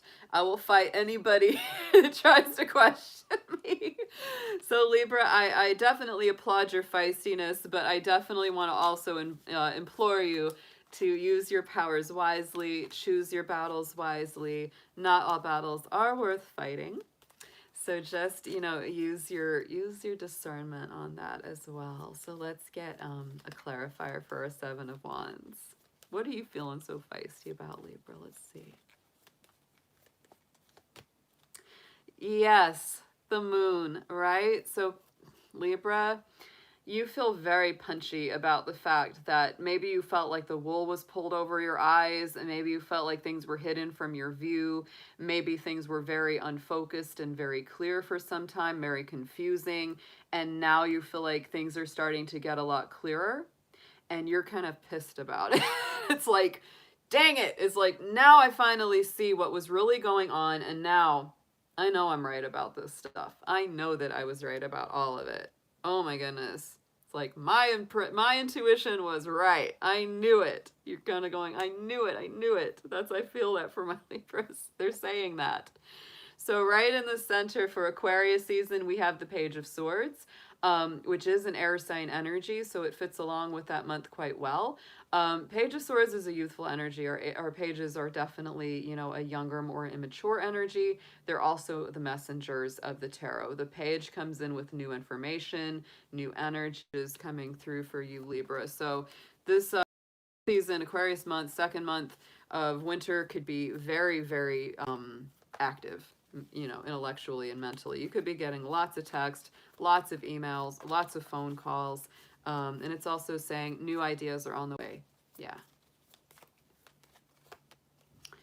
And the 6 of Pentacles is here. Boy, you are in a balancing place. 6 of Pentacles is reciprocal energy, equal give and take. So Libra, my feeling is if you're the one sending the message, if you're the one doing the reaching out and they don't reach back, you're just like, I'm done. You're not even going to waste time with that. If you call someone, they don't call you back. If you message them, they don't message back. That's not going to work for you. Six of Pentacles is very much about that reciprocity. It's like equal give and take, equal flow of energy, not giving so much that you don't have anything left for yourself. So you're very, very aware of that during the second month of winter. Last month of winter, Pisces season, we have another page, the Page of Pentacles. So to me, this is like really saying, all right, I want to know that I'm going to make a good investment. I've got this coin. I've got plenty of value. You know, I've got lots of good stuff to invest in something. The Page of Pentacles is also my little adventurer card. I always call it that because it really is about this new venture, a new project, potentially a new job or investment, something that you really want to put some time and effort into. It can also be somebody coming in and saying, Libra, I want to put time and effort into you, right? I see that you have a lot of value. So let's see what we've got for the clarifier. Queen of Athames. Oh my goodness. Libra, you are all over your reading. You are all over this reading. So check it out. We've got our Queen of Swords sitting on top of that Page of Pentacles. My feeling is you are sharp, you are focused, you're not willing to put up with anybody's BS right now. You just are not. This winter season is like a big rebirth for you. It's a big new beginning for you, and you are just not willing to tolerate any nonsense. Queen of Swords does not put up with silly business in her court. She kicks them right on out. She's like, I'm going to cut that flower right off. Boom. So if anybody comes in, they have got to really have their game on, because if they don't, you're just like, nope, you're a stupid kid. Get out of my court. You're a waste of time. Get out of my court. You're this. Get out of my court. And you're not going to put up with anything that doesn't have it together. Whether it's a job offer, a relationship offer, a new project, whatever it is, you just, whew, sun card on the bottom, because you are focused on your happiness. You're focused on your happiness. And Libra, I know my Libras. Some of my best friends are Libras. And I'm telling you, they give like no one else. They're some of the best friends you could ever have, because they're so loyal. They're there for you when you call. When nobody else is around, they're going to show up. And so y'all have a lot of worth. You have a ton of worth. And so I think you're starting to really see that. I think you're really starting to see that. That's what I feel with this reading, is that you're really like, damn, I am a good catch. I am a good person. I am a good person for a job or for a relationship, you know? And you're seeing it. Six of Pentacles, Queen of Swords, and our Justice card. Libra, you're in your element for this winter season. So let's see what it is blessing you with.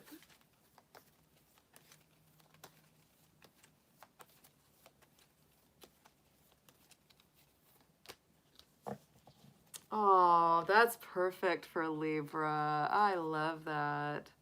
A blessing to ease loneliness and bring companionship. Libra, you are the companionship sign. You are the marriage sign. You are the relationship sign. You are all about one-on-one personal relationships, whatever those may be. You don't like doing things alone. That's not a weakness. It's just part of your nature. And so here you go. If you are feeling lonely, if you are feeling like, I don't have a partner, I don't have somebody to hang out with, I don't have a friend to go do things with, this is going to start changing. This is going to start shifting. And I just love that for you. It's also really reminding me too that this is really strengthening you up, right? It's really giving you that personal feeling of power, like, no matter whether you're with someone or alone, you're still complete within yourself. And that's a hard lesson for Libras to learn. I know it is. It really is. Because you're naturally aligned to be the balance. You're naturally aligned to it. So that's why like Capricorn energy can be tough for Libra, because Capricorns, we're the worst. We're like, we can just be by ourselves. We don't care. Kick rocks. Like we're just, but Libra does care. They do. And they really, when they're in a relationship, boy, they just commit so strongly to it, which is why I like them. Even though Capricorn is supposed to not get along with Libra, I have great Libra friends. And I value just so much their loyalty and dedication. Like I said, it's like they're just some of the best. My best friend here in Atlanta is a Libra, right? And we're like sisters, you know. We just are. We're very just super close. And then that's the way she is. She's just a wonderful, amazing friend. So I know my Libras. I know them. They're amazing. They are. All right, guys. That was a powerful read. I want the Libras to be so much more empowered. Like, you know, because the happier you are with yourself, the happier you're gonna be with those relationships and friendships. You're really gonna feel that. Yeah. Yeah. Oh, you're welcome, Libra's dragon. And Yui, all my beautiful Libras. Aw.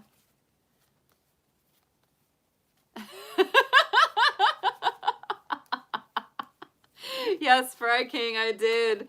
Sagittarius cup is in retirement. We're in Capricorn season now. Yes. I changed up the cup. He's like, wait a minute. Mm-hmm. We're shifting the teacup up. All right. All right, guys.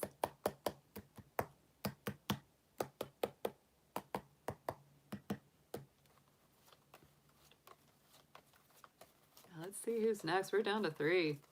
Down to 3 here. Let's see who's in the house next.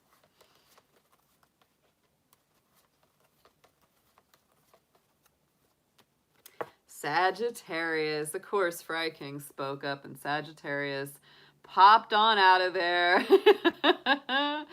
Hope you guys are doing great out there tonight. Love my Sagittarians. We just came to the completion of the sun in your cycle. So happy belated birthday to all my Sagittarians who's just celebrated a birthday this past month. I hope you guys are doing great and getting a well-deserved rest after all that partying time. All right, Sagittarius, let's see what we've got for you for this winter cycle season.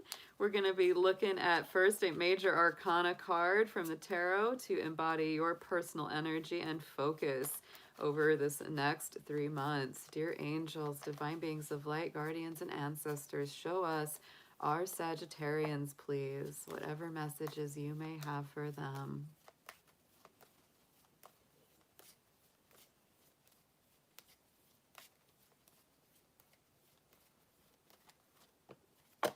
The Magician. I like that. So Sagittarius, I do think that y'all are getting some great new energy, especially with your ruling planet Jupiter going into Aquarius.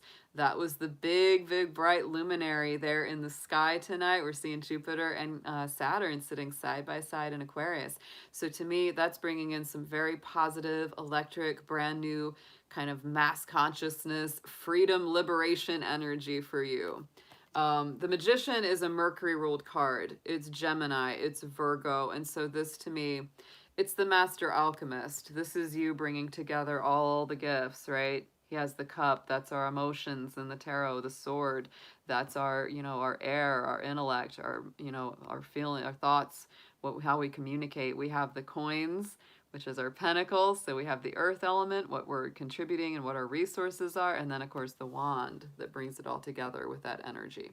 So to me, this is about bringing all your gifts, all your talents, all your abilities, all of your goodness to the table, literally, and creating something brand new from all of that. So Sagittarius, I believe you're going to be definitely working on manifesting some bold new action, some bold new life going forward. So let's get into your tarot. We're going to pull 3 for each month of the winter season. That's going to be Capricorn, Aquarius, and Pisces season.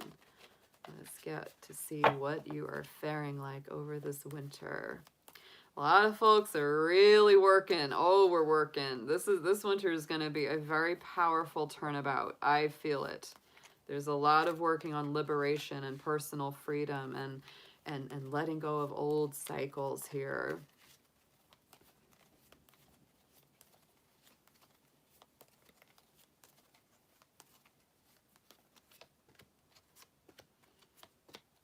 Oh, nice. Okay. Very nice.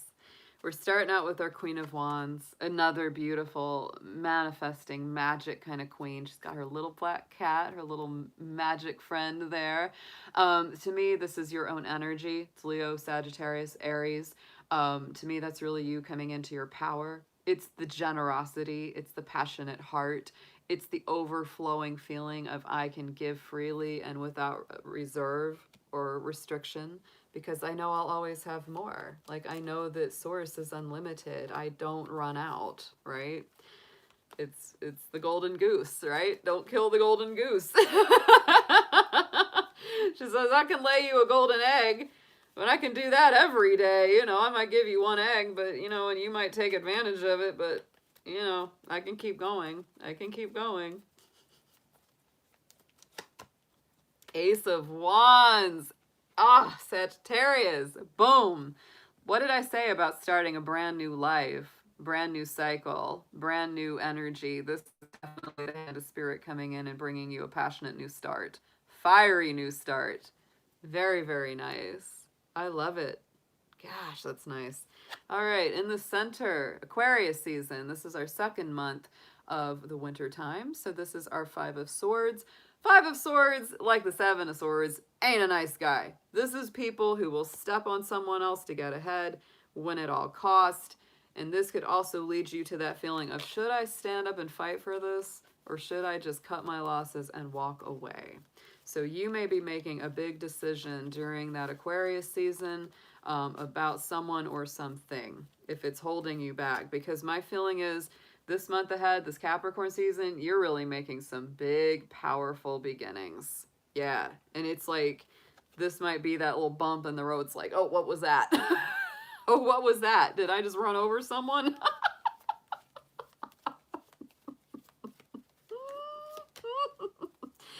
Oh my gosh, yes. I mean, this is just like, there it is, the Five of Wands. It's that stress, that strain, that pressure, that conflict, that tension. There could be someone in your life during this month that's just really difficult. Like, and you know that they're trouble and they cause you all kinds of pressure and stress.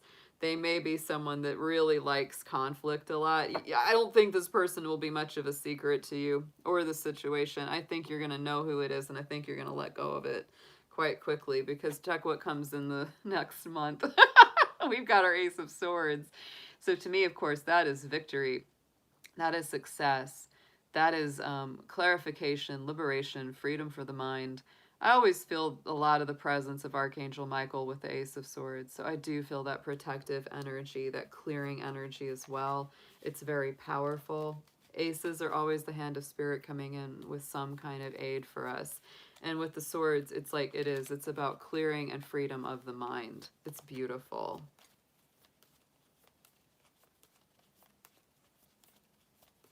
I really feel that for you guys. This is strong. And look at this. It's the Three of Swords, the Three of Athames, the sadness, the pain, the grief, any kind of old painful energy of mourning, of loss, of disappointment. That is what's really getting cleared out here in a big, big way. I just feel like all these readings so far for the winter have been so much, very much. And look, on the bottom of this, we had the Witch card, which is the same as the Magician in the regular tarot. So to me, it's like, Sagittarius, you are creating a brand new life. There's a lot of positivity coming in here with this. There is some stuff you're going to have to clear out, you know, over these 3 months. But this is incredible. I think all these readings tonight so far, it's like there is just, like, you get this really big, there's a lot of swords. There's a lot of, like, old mental residual junk that's just got to be relegated to the trash heap. It's done. Compost that sucker. So Sagittarius, let's see what the winter season's blessing is for you. Yes.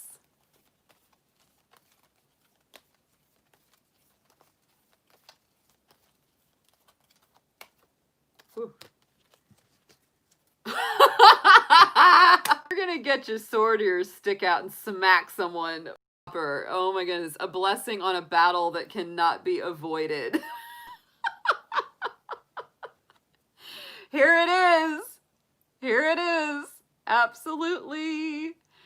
Oh, Sagittarius, your little firebrand, you're gonna get an arrow out and just stick them right in the head. There's gonna be something you're gonna have to deal with, but Spirit's blessing you on this. It's saying, look, it's gonna be okay. You're gonna be totally fine. You're gonna have the upper hand. You're gonna be victorious. Ace of Swords, blessing on this battle. You might have tried to avoid it for a while, but it's time for that showdown. Trigger to start the good, bad, and the ugly music right here. Sagittarius, you kicking ass and taking names. That's what you're doing this winter. That's what we know you're doing.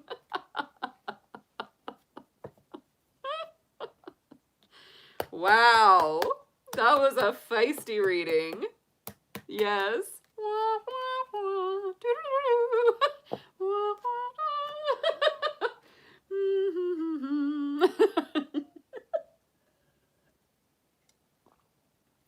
So funny. I do feel like so far the big theme so far for these winter readings has been clearing things out, clearing old energies out, getting rid of toxic people, toxic thoughts. It's great. It's really good. All right, we're down to two. We're down to two. We got I think Pisces and Cancer. We're down to our two water signs. They've been avoiding us. They've been swimming around us. Here we go. Who's gonna be first and who's gonna wrap us up for the night? All right, Cancer. Cancer, you are next, and so it will be Pisces that brings us to a close. So Cancer, I hope you guys are doing great out there. Hope you are well. Hope you're staying warm on this chilly night. And we're going to get into your winter reading. Cancer, you are the polarity. Very interesting. Cancer is the summer solstice, and Capricorn is the winter solstice. So, you know, about 6 months exactly, right? It's going to get to be your season. So we're really at that midpoint of the year for you. So let's get into it. Let's see what you've got, Cancer, coming up for this winter season ahead for the next 3 months. I'm going to start with one card from the Major Arcana to give you an overall theme and focus of what you will be embodying in your personal energy for this winter. Dear angels, guardians, ancestors, please show us what you have for our Cancers.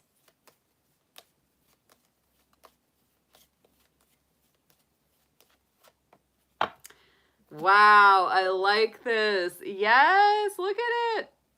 Cancer, your own card came up. The Chariot is the Cancer card in the tarot.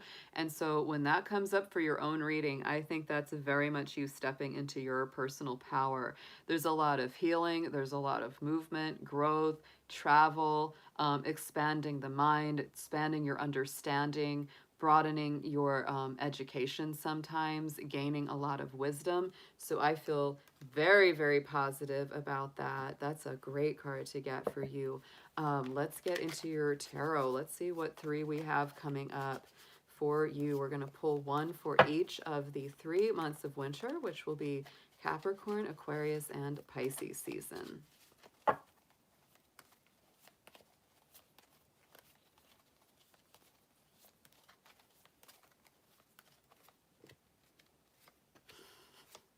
Big themes of balance. Ooh, Cancer's thinking a lot about money. You are. Let's see what we have for our first month. The month of Capricorn, our first month of winter, we have the 6 of Pentacles. So Cancer, you're really thinking about balance. You're really thinking about stability. You're really thinking about reciprocal energy, equal give and take. This could apply to your relationships. It can apply to your work life, whatever it is. If you feel it's out of balance, you're going to start to want to bring it into balance, because this is that feeling of, you know, everybody's got their hand out and you want to help others, right? There's nothing wrong with that. But you also want to make sure that you have enough for yourself. And that's why they're holding this scale of balance. So it's like that equal give and take. If you're in a job or you're in a position or relationship where you feel like I'm doing all the work, I'm putting in all the time, or I'm not getting paid enough for what I'm doing, I'm not getting enough return of my investment, you're really going to be thinking about that and feeling it out through this first month of the winter during Capricorn season. Ooh, we got our Harvest card. That is our Judgment card in the traditional tarot. Oh my goodness. So, Cancer, I really feel that this has a lot to do with something from the past, you know, coming back full circle.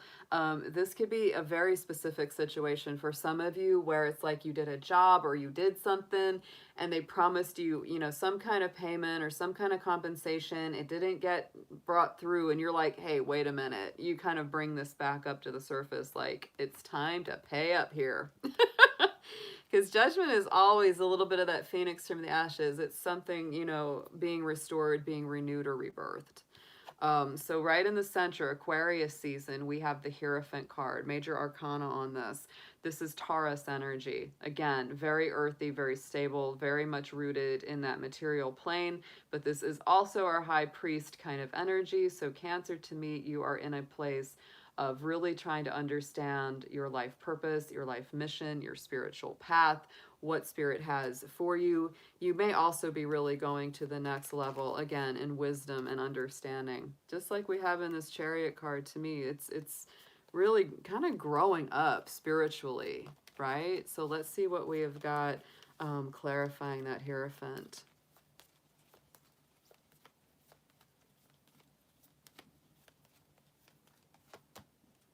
Ten of Swords. Ooh, so Cancer. I'm really liking this because to me, this feels like the end. This is the end of a difficult cycle, especially one that caused you a lot of anxiety, stress, doubt, sleepless nights, etc. This is that feeling coming to a close, coming full circle. It also could have been a situation where you had been stabbed in the back or betrayed or something like that. And what's happening in this month of Aquarius, the second month of winter, is you're starting to raise to a higher vibration, a higher level of spirituality and understanding. And it really helps you to heal from that. It's like there's a part of you that on an intellectual level has already understood, yes, I know that people do what they do. I know that they can only give what they've got, and that's why they hurt me, etc. But this helps you to start understanding it and healing it on a spiritual level. And really just take the next step and go, you know what, it's time to let that go.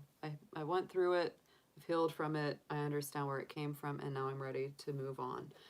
Look at this for Pisces season. And I'll tell you, you know, Pisces time is a really good time for you, Cancer, because it is a fellow water sign. But there it is, Ace of Pentacles, a lot of manifestations, physical blessings coming through. That could be in money, that could be in offers that you may get in work. Maybe that compensation that some of you have been looking for finally getting brought to you, finally feeling like, oh, I've been waiting for that darn check forever. I've been waiting for that damn tax return. I've been waiting for whatever it was that was promised to me. But I love the Ace of Pentacles because to me, that's some beautiful manifestations. Not even always money. I mean, sometimes this, again, is just going on that next level of really walking your talk, right? It's like where the spiritual life really becomes manifest. You really start using it in a way that changes your life in a super, super positive direction. Yeah. Oh my goodness. We got the Death card sitting on top of that. Big transformation. Scorpio energy. I feel like whatever is coming in for you, it is definitely helping you make that transition to the next stage and cycle of life. There is so much in here, Cancer, about letting go of something old and embracing something new. You've got both of those Scorpio major arcanas. You've got the Death card and the Judgment. So to me, this is major transition. It's healthy though. Like you've needed this. You've needed this so much. So let's get into what the blessing is for you, Cancer. What blessing the winter season is bringing to you.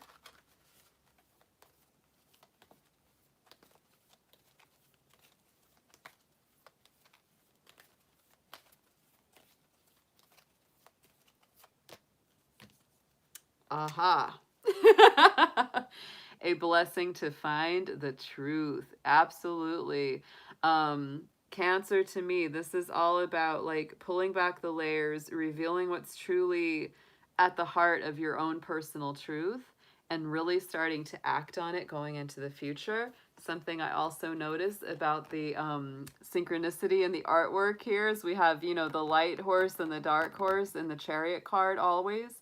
That's that balance of yin and yang, male and female, you know, the shadow and the light. It's very important, that balance. And that's why, you know, this chariot card is very much about balancing those inner emotions and those deep, deep feelings. And look at this. We have, you know, the white raven and the black raven in this card. It's really like the two aspects, the two sides of that magical self coming through so that you can see what's truly real and kind of find that personal balance between those strong polarities. It's a nice reading. Powerful reading for you guys. This is a powerful reading for the Cancers out there. Yeah, we had Eight of Pentacles on the bottom of the first deck. That was out there. So yeah, I do feel like you're doing a lot of work. A lot of my Cancers are doing a lot of work out there. And our Four of Wands is about celebration. It's like you're working for a good outcome. You're working for a good outcome. You're definitely letting some big stuff go. Not stuff. This is big stuff. Thank you, Colin, for that blessing, darling. I appreciate that. But yeah, that was a nice read. Really good stuff coming through. These messages tonight have been for real. They've been like anything that you can't take through to the next level. It's like going through the portal. Like in a science fiction movie, you know, you go through the portal and it's like whatever's not meant to go with you just gets like vaporized. That's what it feels like. Pisces, you are here, and I'm so glad to have my Pisces in the house. Y'all are so patient. Thank you, thank you, thank you for being here and waiting for your sign to come up. Funny enough, Pisces, if we had done these in order, you would have been the 12th sign, and you ended up being there anyway. Pisces says, nah, y'all go first. Y'all are too sweet. You are so sweet. All right, so Pisces, let's get into it. We are in the winter season. You are the final sign of the winter season, Pisces, that borders winter and spring. So it's a very, very interesting sign you have. This is going to be for this next 3 months, which of course embodies Capricorn, Aquarius, and Pisces season. We're going to start out with one card from the major arcana to embody your personal energy and focus for this next 3 months ahead. Please, guardians, angels, ancestors, show us Pisces and whatever messages you may have for them.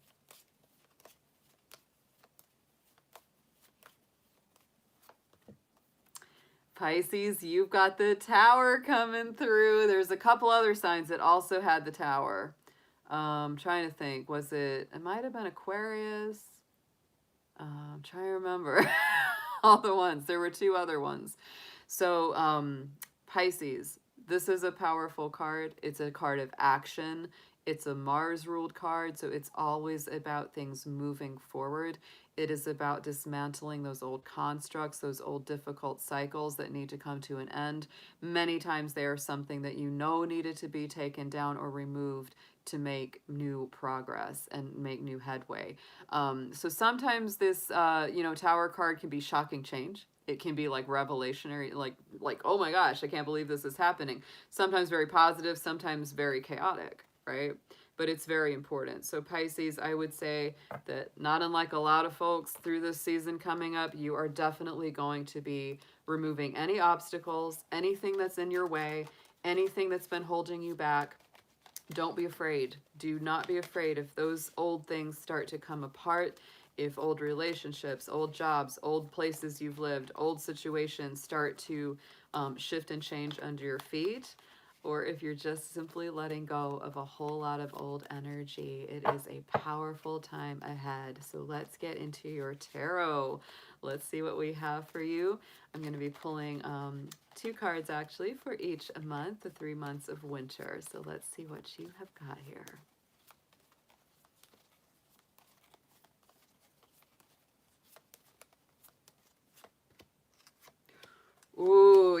Yes, Pisces. Ah, I like this. Oh my gosh. First card out for our Capricorn season. And I will say Capricorn season is very positive for you, Pisces. It's a sextile aspect to your sun sign. And so it actually opens a lot of doors of opportunity. And so what we have here is our Scorpio energy of the Death card. Big transitions, big transformations, deep psychological and emotional healing and renewal, sun rising in the distance, the flower of white innocence and purity coming through to purify your soul and heart.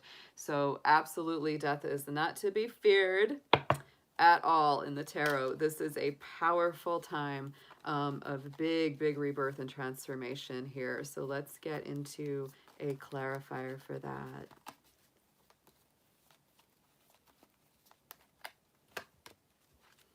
Yes, Four of Pentacles. So Pisces, I believe what is changing for you is that there is something that you've been holding on to hard in a heart place. Like in your heart chakra, you have been really holding on to something big time. And that's going to change. You're not going to have to feel like you're holding on for dear life. Four of Pentacles can also very much be that energy of scarcity. If you're someone who has, like many have been impacted, you know, with things with money, with job, with situations like that going on, to me, that's the end of a lot of these worries over this next month. A lot of things are going to shift up. A lot of things are going to change, and you're not going to feel like you're holding on for dear life anymore. In the center, here it is. We've got Aquarius energy. This is the second month of winter for you, Pisces. It's the Three of Pentacles. This is new collaborative energy and work. So to me, this is possibly new co-workers. This is maybe somebody approaching you and saying, Pisces, we really like what you've done in the past. We'd really love for you to come help us with this. And it is building a new spiritual center. So this can also be on a personal level, Pisces. This can be you really rebuilding your soul, rebuilding your heart, rebuilding your spiritual center and grounding. Very nice feeling for you.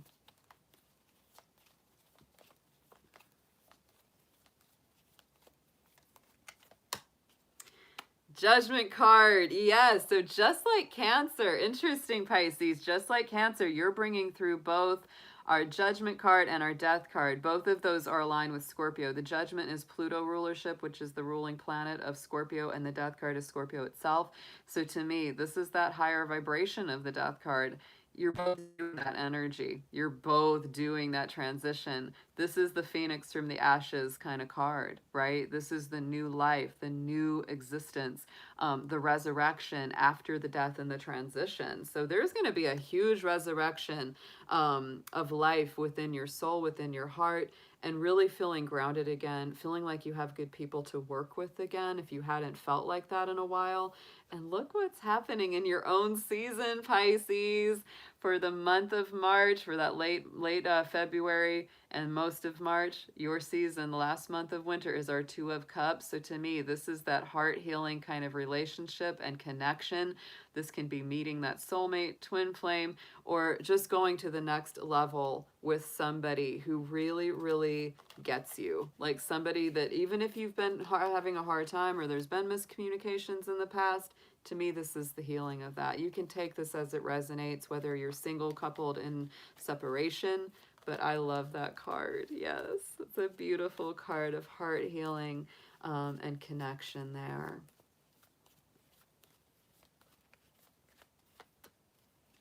And look at that, Pisces. Oh my gosh. There you go. We've got the Moon card on top of that. That is your own major arcana card. So whenever that comes in, I do feel that is very, very much your personal power, your personal energy coming into your own reading. And so, you know, typically I would say the Moon can have that feeling of like cloudiness or confusion or things like that. But when it's coupled up with this, wow, that is super romantic. It is super magical. It's very, very like meant to be kind of feeling. Be careful for it a little bit, Pisces. Only as a tiny warning at all, because the Moon can sometimes be that confusion or that cloudiness, right? But I do feel that overall that's a very magical connection. It's a very empowering connection that's coming in around your season. Ooh, Pisces. Yeah, look at that on the bottom, the Lady and the Lord. We've got that Lovers card there. So Pisces, there is definite romance and love in the air. And Knight of Pentacles, like I said, it might take a little while because this might not be coming around until like March, April, right? But wow, that is so awesome. That is so awesome. So let's look at the blessing. What kind of blessing is this winter season bringing in for our Pisces folks?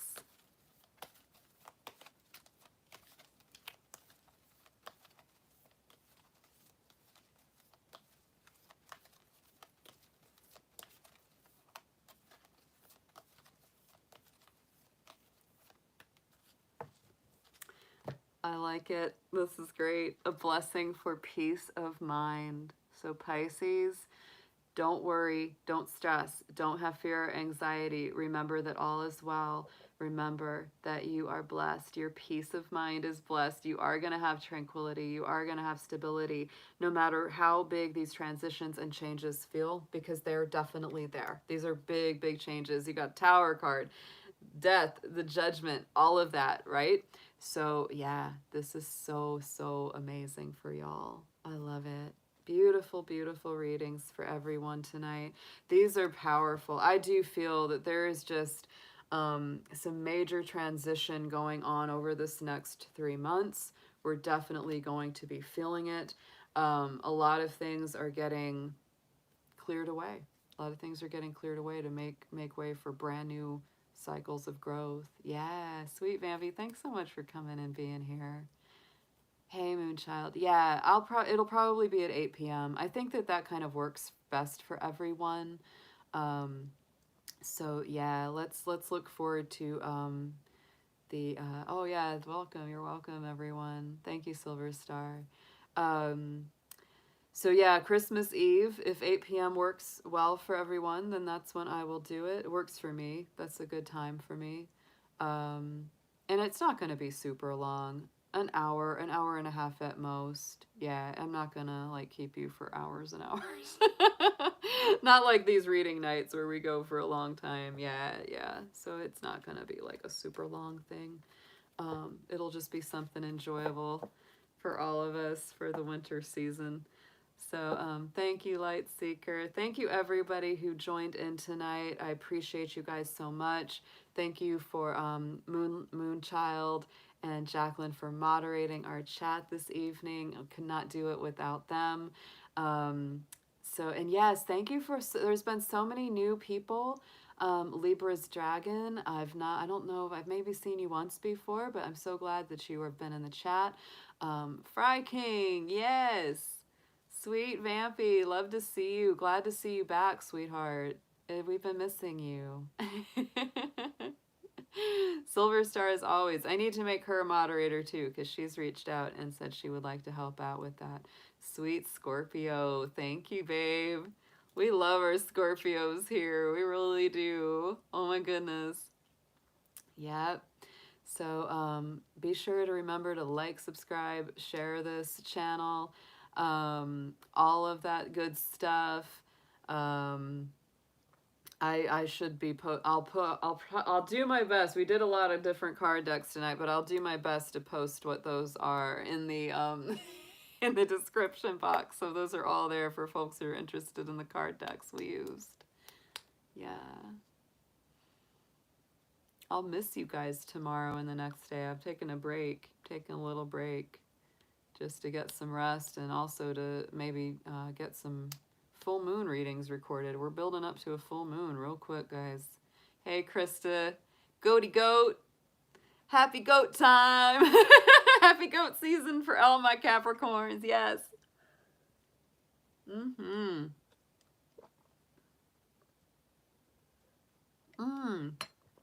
Hey, Chloris, I'm glad you made it into the chat. Chloris is one of my longtime clients. Yes, good to see you, babe. Thank you again, Colin. As always, thanks so much for being here. Yes, yes, we do. We do have a good time in here. Goat, goat, goat.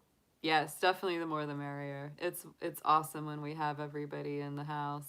It is. It's a great time. So definitely let's look forward to 8 p.m. Eastern Time for the Celtic Christmas concert on Christmas Eve. And I will be as well doing my best to do some short live streams each day, starting on Christmas Day, because I've got my fabulous winter solstice book here that has ideas, inspirations, and messages for each of the days of Christmas. And I might jump in for here, you know, just do little collective readings for each of those days, because there's a lot of energy going on. It's good to keep tabs on it. Yes, Moonchild, the cake recipe is definitely in there. I should take a picture of it and post it in the community section so everybody can make a cake. Yes, Lightseeker, this book is amazing. It is so good. I will definitely be sharing and reading from it in the days to come. So you can do it any style you want, I think, Hair Raisin. You could do it any which way. I do at some point want to do a cooking live stream. I think it would be so much fun. Oh my gosh, yes. Yes, yes. It is a good time. There's a lot of cake baking. There's a lot of cake baking going on during this time of year. I know, as much as we talk about food, right? And I have such a very modest kitchen setup. So I always feel like if I can make good food out of my little kitchen setup, I can share good ideas with anybody. Yeah, bluebies and cake. Absolutely. Anybody who doesn't know what the bluebie is, that is our name for our Sunday spirit animal mascot, the blue-footed booby. He has come up in the chat and people love him. And so, yeah. Go to my community tab on my channel. I posted a picture of a blue-footed booby for everyone. He's actually a really cool bird in the Galapagos. And he has these very bright blue feet. He's a seabird. He kind of looks like a cross between like a duck, a goose, and an albatross, or a pelican. And he has these bright blue feet. He's a pretty awesome character, and we've all kind of taken a shine to him. It's very true. Yes, he does dare to be different. He's like, I'm myself. He is such a little Aquarius bird, right? He's just like a little, he's got them electric blue feet. Electric blue feet. Yes, Sundays are so much fun. They truly are. Oh my gosh. All right, you guys. Yes, I can't wait for that award show, Moonchild. That'll be awesome. Yep. All right, my darlings. Love you guys so much, and I look forward to seeing you again very, very soon. So everybody have a good night. Be well. And we'll have the timestamps up for those who want to revisit their personal reads. I know I'm going to look at Capricorns again because that was pretty awesome. Yeah, these were great. All right, guys, have a good night. I'll be seeing y'all soon. Best dragon wishes to ya.